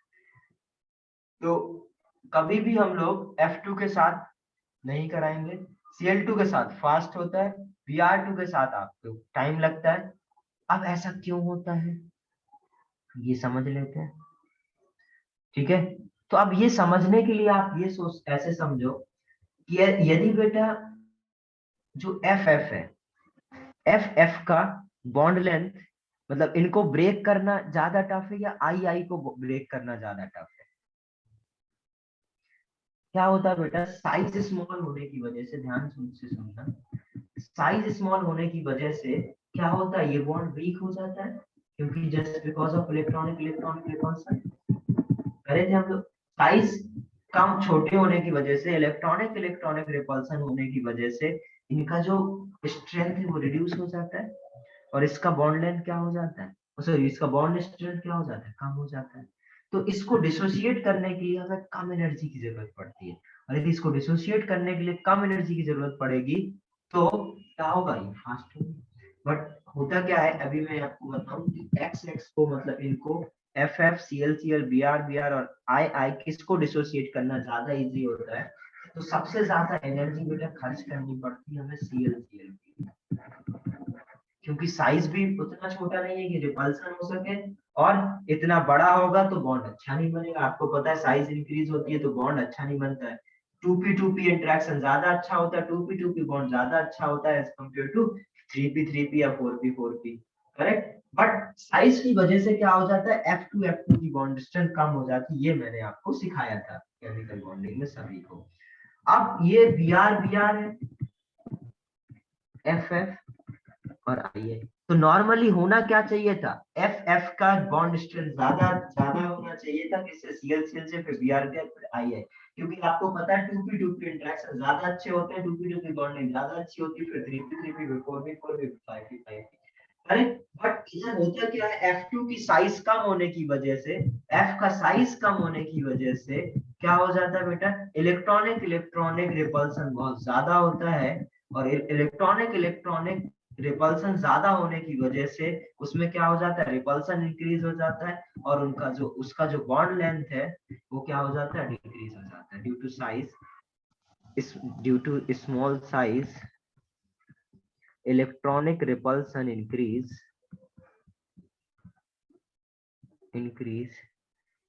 बॉन्ड स्ट्रेंथ डिक्रीज, और बॉन्ड स्ट्रेंथ डिक्रीज हो जाती है। इसको तोड़ने के लिए बेटा हमें 58 किलो कैलोरी चाहिए होता है, इसको तोड़ने के लिए हमें 42 किलो कैलोरी, इसको तोड़ने के लिए 37, जबकि इसको तोड़ने के लिए हमें 36 किलो कैलोरी। होना क्या सही चाहिए था, सबसे ज्यादा F2 का, बट बॉन्ड स्ट्रेंथ कमजोर होने के लिए ये आसानी से मिल जाता है।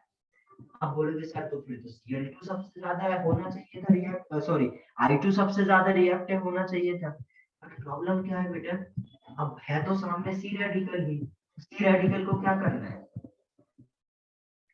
या तो F रेडिकल या तो Br रेडिकल या I रेडिकल या Cl रेडिकल के साथ। अब बताओ बेटा किसमें सबसे अच्छा बॉन्ड बनेगा, FF में बनेगा या Cl में, Br में, I?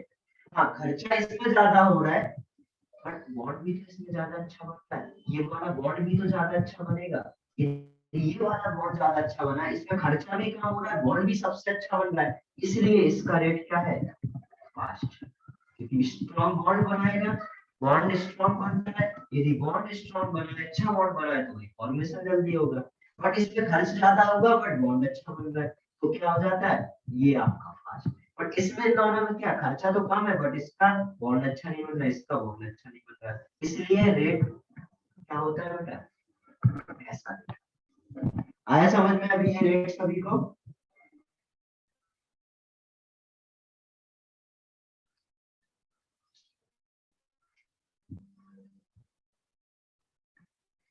ओके,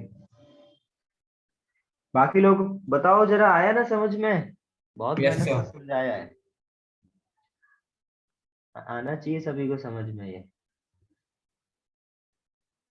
तो हम लोग बेटा क्या बोलते हैं, जो Cl2 है वो रिएक्टिव ज्यादा है। देखो आयोडीन बेटा बहुत ज्यादा स्लो है तो नहीं कराते हैं, F2 एक्सप्लोसिव है तो नहीं कराते हैं, कंट्रोल नहीं कर सकते। अब बचा क्या, Cl2 और Br2, और हम लोग जनरली Cl2 और Br2 से ही कराते हैं, ठीक है। बट अब एक स्टेटमेंट हमेशा के लिए याद रखना, Cl2 और Br2 में बेटा Cl2 आपका क्या होता है, रिएक्टिव ज्यादा होता है क्योंकि फास्ट है, और Br2 क्या है, सिलेक्टिव होता है।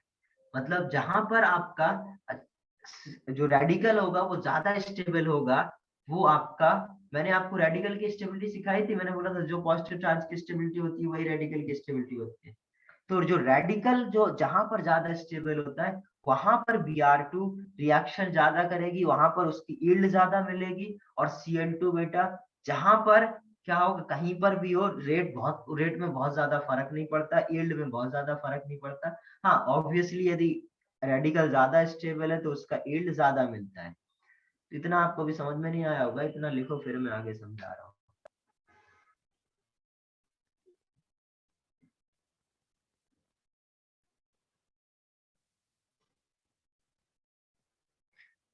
रिपल्सन के नीचे बॉन्ड स्ट्रेंथ लिखा हुआ है, बॉन्ड स्ट्रेंथ डिक्रीज करेगा, रिपल्सन इंक्रीज करेगा तो बॉन्ड स्ट्रेंथ डिक्रीज करेगा।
डन।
देखो जरा नेक्स्ट, मैं क्या बता रहा था, रिएक्टिविटी एंड सिलेक्टिविटी, जो मैं समझाना शुरू करा था आप लोग को। जो रिएक्टिविटी और सिलेक्टिविटी में क्या होता है बेटा, Cl2 आपका ज्यादा रिएक्टिव होता है और जबकि Br2 क्या होता है, ज्यादा सिलेक्टिव होता है।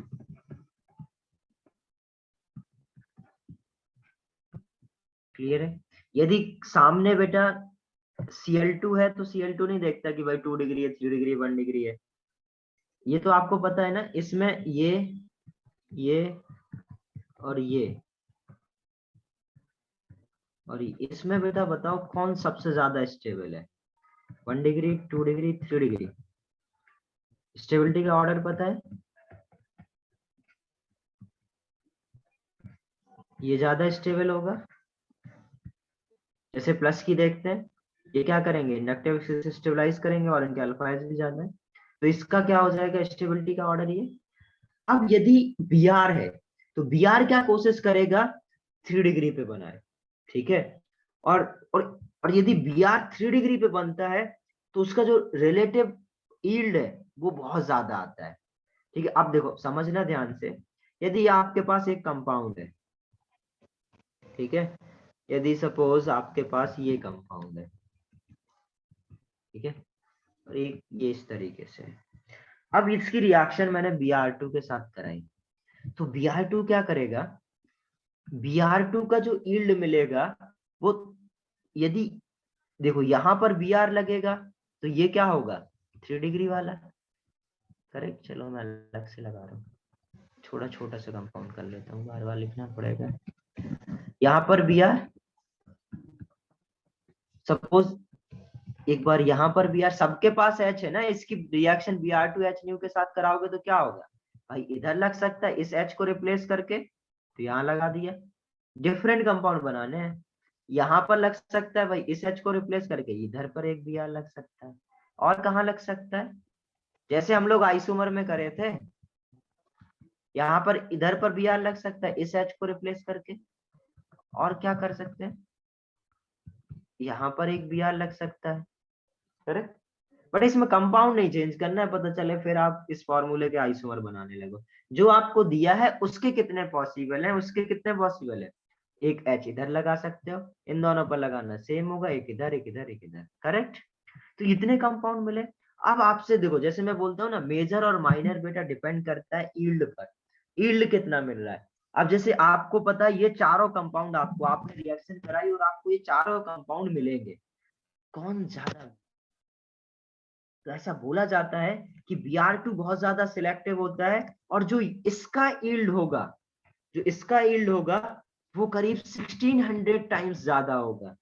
यदि मैं इसके कंपैरिजन करूं, ये क्या है 1 डिग्री, तो 1 डिग्री के कंपैरिजन में 3 डिग्री वाले का 1600 टाइम्स मिलता है, जबकि 2 डिग्री का क्या मिलता है, 82 टाइम्स। और वही Cl में क्या होता है, यदि इसकी रिएक्शन में Cl के साथ कराऊं तो Cl के साथ भी सेम प्रोडक्ट मिलेंगे, एक बार इधर Cl लगा दूं, एक बार इधर लगा दूं, एक बार इधर एक बार इधर, करेक्ट, ऐसे 4। बट Cl के केस में क्या होता है, जो 1 डिग्री वाला यदि 1 मिल रहा है तो 2 डिग्री वाला क्या मिलेगा 3.8, और 3 डिग्री वाला क्या मिलेगा 5 टाइम्स, बस, समझे। तो ये इतना ज्यादा फर्क मिलता है, इसलिए हम लोग बोलते हैं कि Cl2 रिएक्टिव ज्यादा है तो Br2 सिलेक्टिव ज्यादा है। ये बात समझ में आया?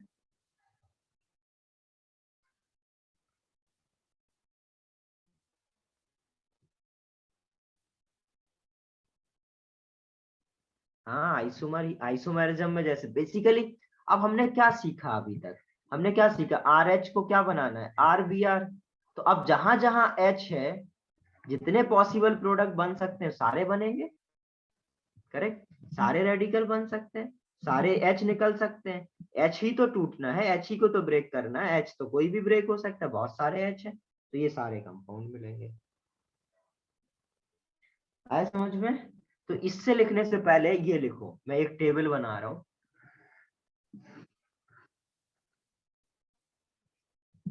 इस टेबल में क्या है, यदि सपोज 1 डिग्री आर एक्स है, 2 डिग्री आर एक्स है और 3 डिग्री आर एक्स है, मतलब 3 डिग्री कार्बन है, तो अब जो यील्ड मिलेगा, ठीक है, Cl2 के केस में क्या, Cl2 के केस में क्या यील्ड मिलेगा, और Br2 के केस में जैसे मैं बोला था, यदि 1 डिग्री का एक और 1 डिग्री का एक एक यील्ड मिले तो 2 डिग्री का क्या मिलेगा 3.8 टाइम और इसका 82 मिलेगा, जबकि इसका 5 और इसका कितना मिलेगा 1600। ये है आपका यील्ड परसेंटेज, इधर लिख सकते हो यील्ड परसेंटेज, और ये तो आपके क्या यील्ड है।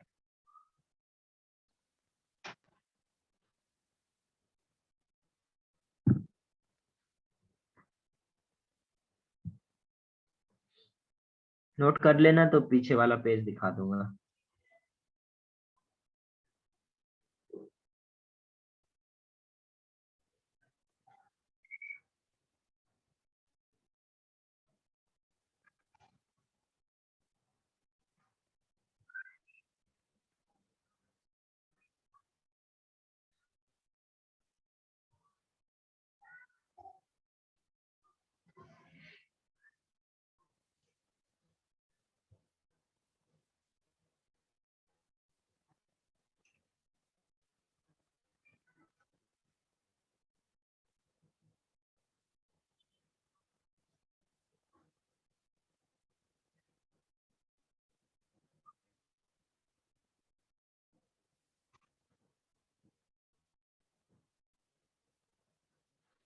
डन, ये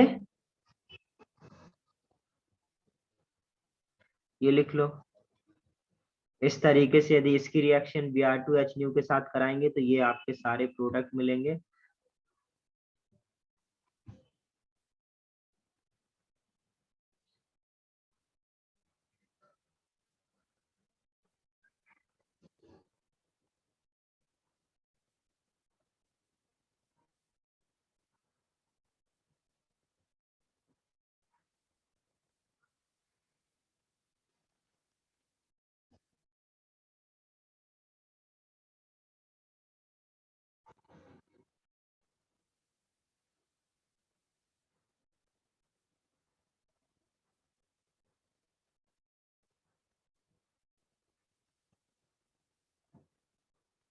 इसके क्वेश्चंस आपको स्ट्रक्चरल आइडेंटिफिकेशन वाली जो बुकलेट मिली है ना, उसमें आपको इसके क्वेश्चंस मिलेंगे इस पर्टिकुलर टॉपिक के, हेलोजनेशन रिएक्शन के। ये हाइड्रोकार्बन में नहीं पढ़ाते हैं, ये इसको स्ट्रक्चरल आइडेंटिफिकेशन में पढ़ा देते हैं।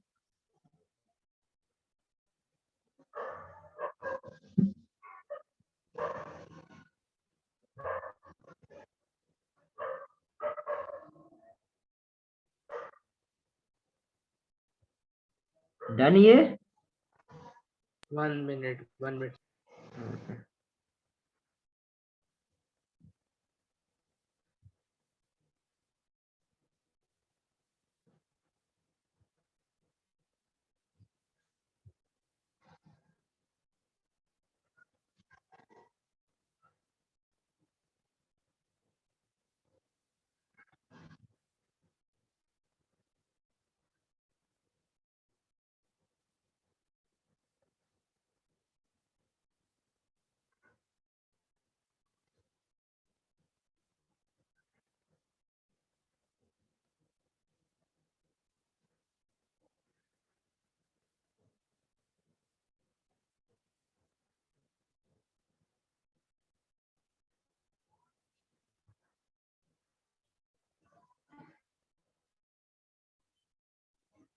हो गया अभी? Yes. ओके, नेक्स्ट रिएक्शन देखो।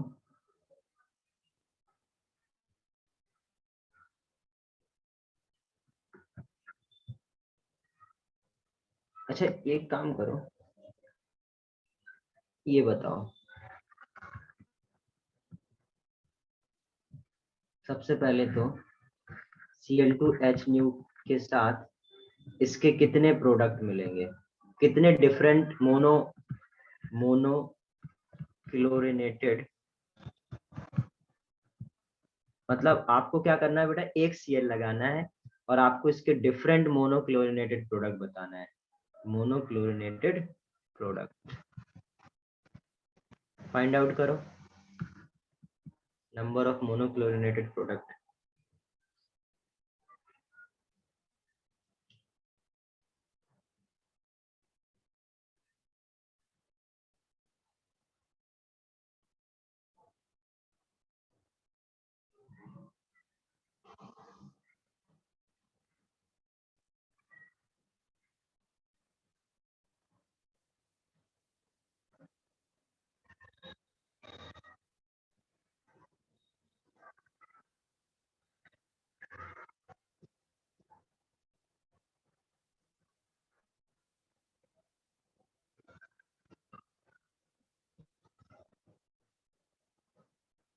समझ में आ रहा है ना क्या करना है?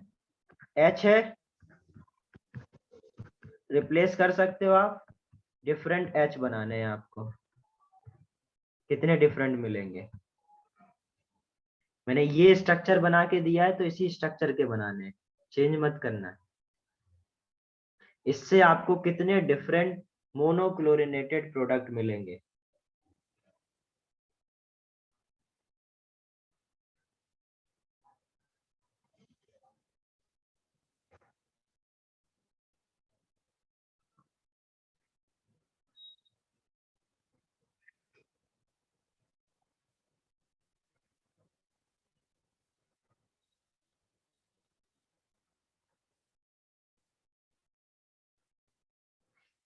Correct, correct.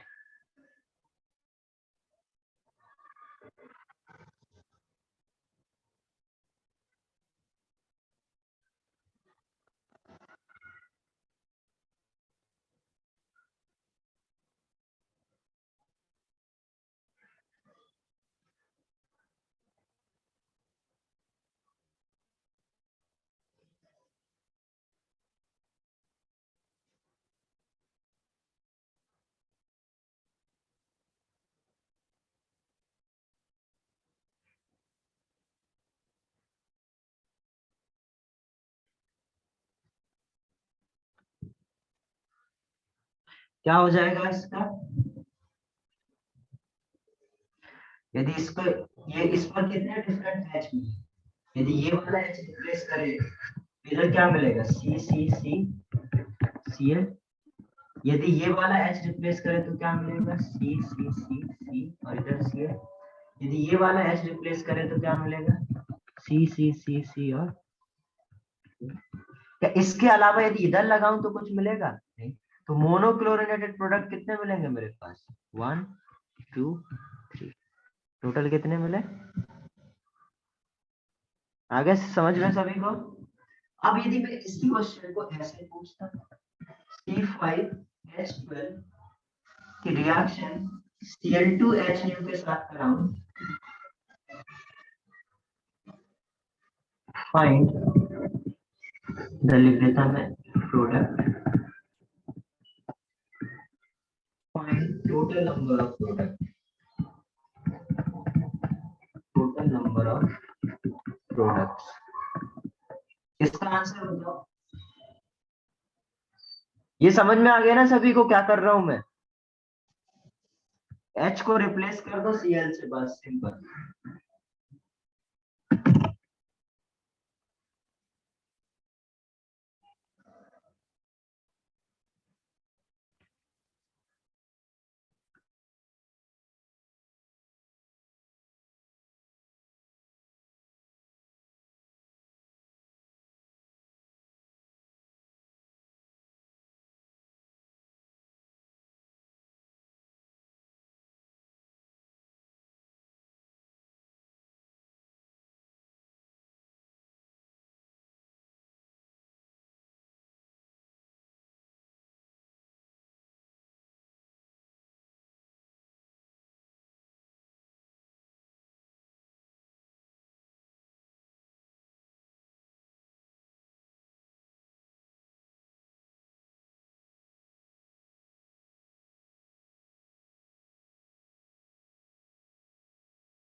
क्या आंसर आएगा? सब भूल गए क्या आइसोमेरिज्म?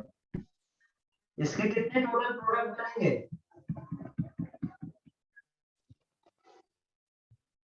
बेटा देवांश एक ज्यादा बन गया तुम्हारा, देखो चेक करो। अच्छा, ज्यादा इनका भी एक ज्यादा। मेरे को तो बनाने की भी जरूरत नहीं पड़ी, मैं तो ऐसे ही बता रहा हूँ। सोचो बिना बताए कैसे निकाल सकते हैं, बिना बनाए।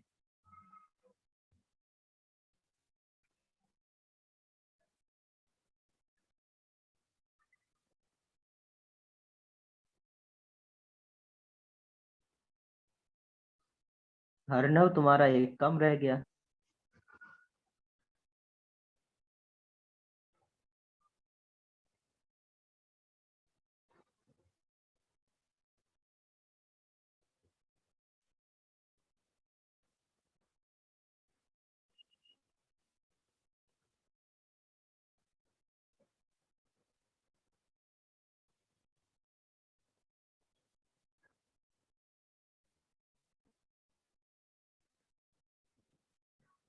भाविका बेटा तुम्हारा बहुत कम है। बेटा इसके सिर्फ 3 आने हैं। आपके आइसोमर तो ये पॉसिबल है ना, एक ये हो सकता है, एक ये हो सकता है, और एक ये। 3 तो यही पॉसिबल है। करेक्ट। चलो अब देखो मैं बता देता हूँ, 9 ही आ रहे हैं। इसका आंसर तो मेरे हिसाब से 8 आना चाहिए, फिर भी देखो चेक कर लेते हैं एक बार। देखो जरा क्या होगा। एक ये, एक ये, एक ये, इससे कितने मिलेंगे? 3। क्या इनके ड्रॉ करके बताऊं क्या? ये है ड्रॉ। इसके कितने मिलेंगे? एक ये, एक इधर, एक इधर, और एक इधर। कितने मिले? 4। और इधर ये एक इधर, इधर भी लगा दिए होगे तुम, क्यों? 5 बॉन्ड बना के। एक इधर, बाकी सारे चारों पोजीशन कैसी हैं? इक्वल। कितने आएंगे? 8। आए समझ? क्या ड्रॉ करूं क्या? ये कैसे आए? ये दोनों पोजीशन आइडेंटिकल है तो इन दोनों में से कोई एक काउंट किया। ये चारों डिफरेंट तो 4 इसके, ये 3 तो इसके 3, और ये चारों क्या हैं? आइडेंटिकल, तो इसका 1।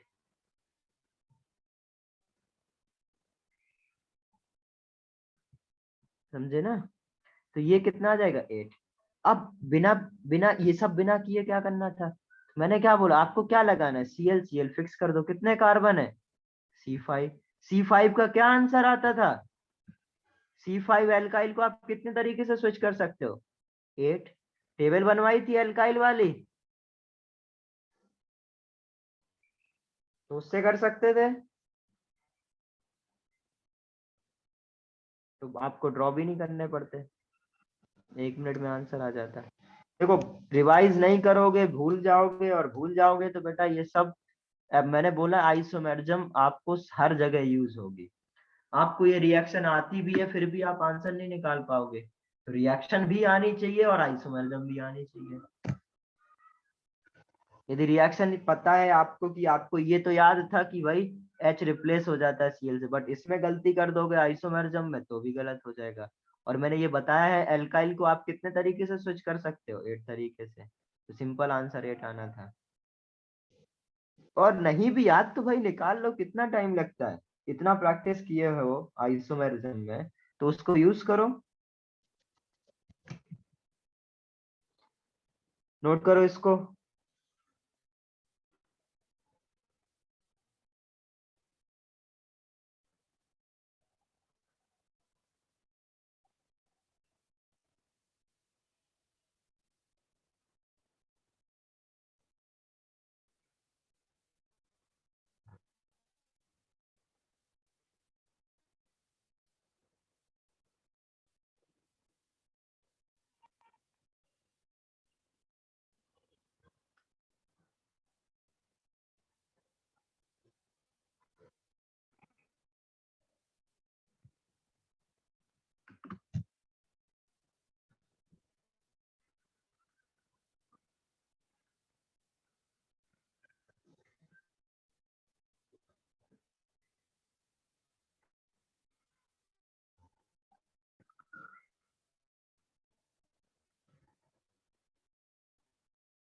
डन, ये नोट किया।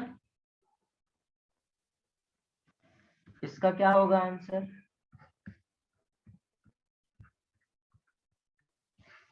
इसकी रिएक्शन यदि Cl2H के साथ किया जाए,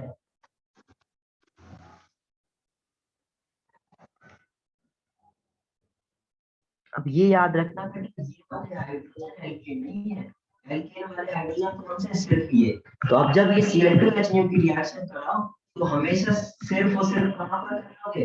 यहाँ पर। और क्या प्रोडक्ट मिलेगा? ये। इधर के हाइड्रोजन को रिप्लेस कर देना, क्योंकि यहाँ पर भी रेडिकल बनेगा डबल बॉन्ड के ऊपर, डबल बॉन्ड के ऊपर रेडिकल बनता नहीं है कभी। तो इसलिए सिर्फ और सिर्फ एल्केन के H को रिप्लेस करना है। और एल्केन क्या होगा? ये। क्लियर है? आपकी आवाज बराबर नहीं आ रही है। मैं ये बोल रहा हूँ, यदि बेटा आपको Cl2H के साथ इसकी बेंजीन की रिएक्शन करानी, इधर भी H है, तो आपको लगेगा कि ये H भी रिप्लेस कर सकते हैं Cl से, बट याद रखना हमेशा सिर्फ और सिर्फ बेटा एल्केन के जो sp3 कार्बन होते हैं उनके ही H को आप क्या कर सकते हो? रिप्लेस कर सकते हो, और किसी हाइड्रोजन को नहीं कर सकते। तो ये वाला क्या हो जाएगा? ये वाला H रिप्लेस करेगा और आपको ये प्रोडक्ट मिलेगा। इसको नोट कर लो।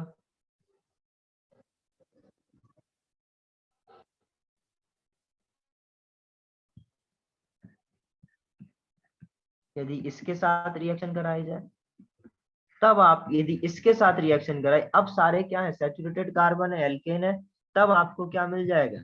एक इधर पर आप Cl लगा सकते हो, एक आप यहाँ पर Cl लगा सकते हो,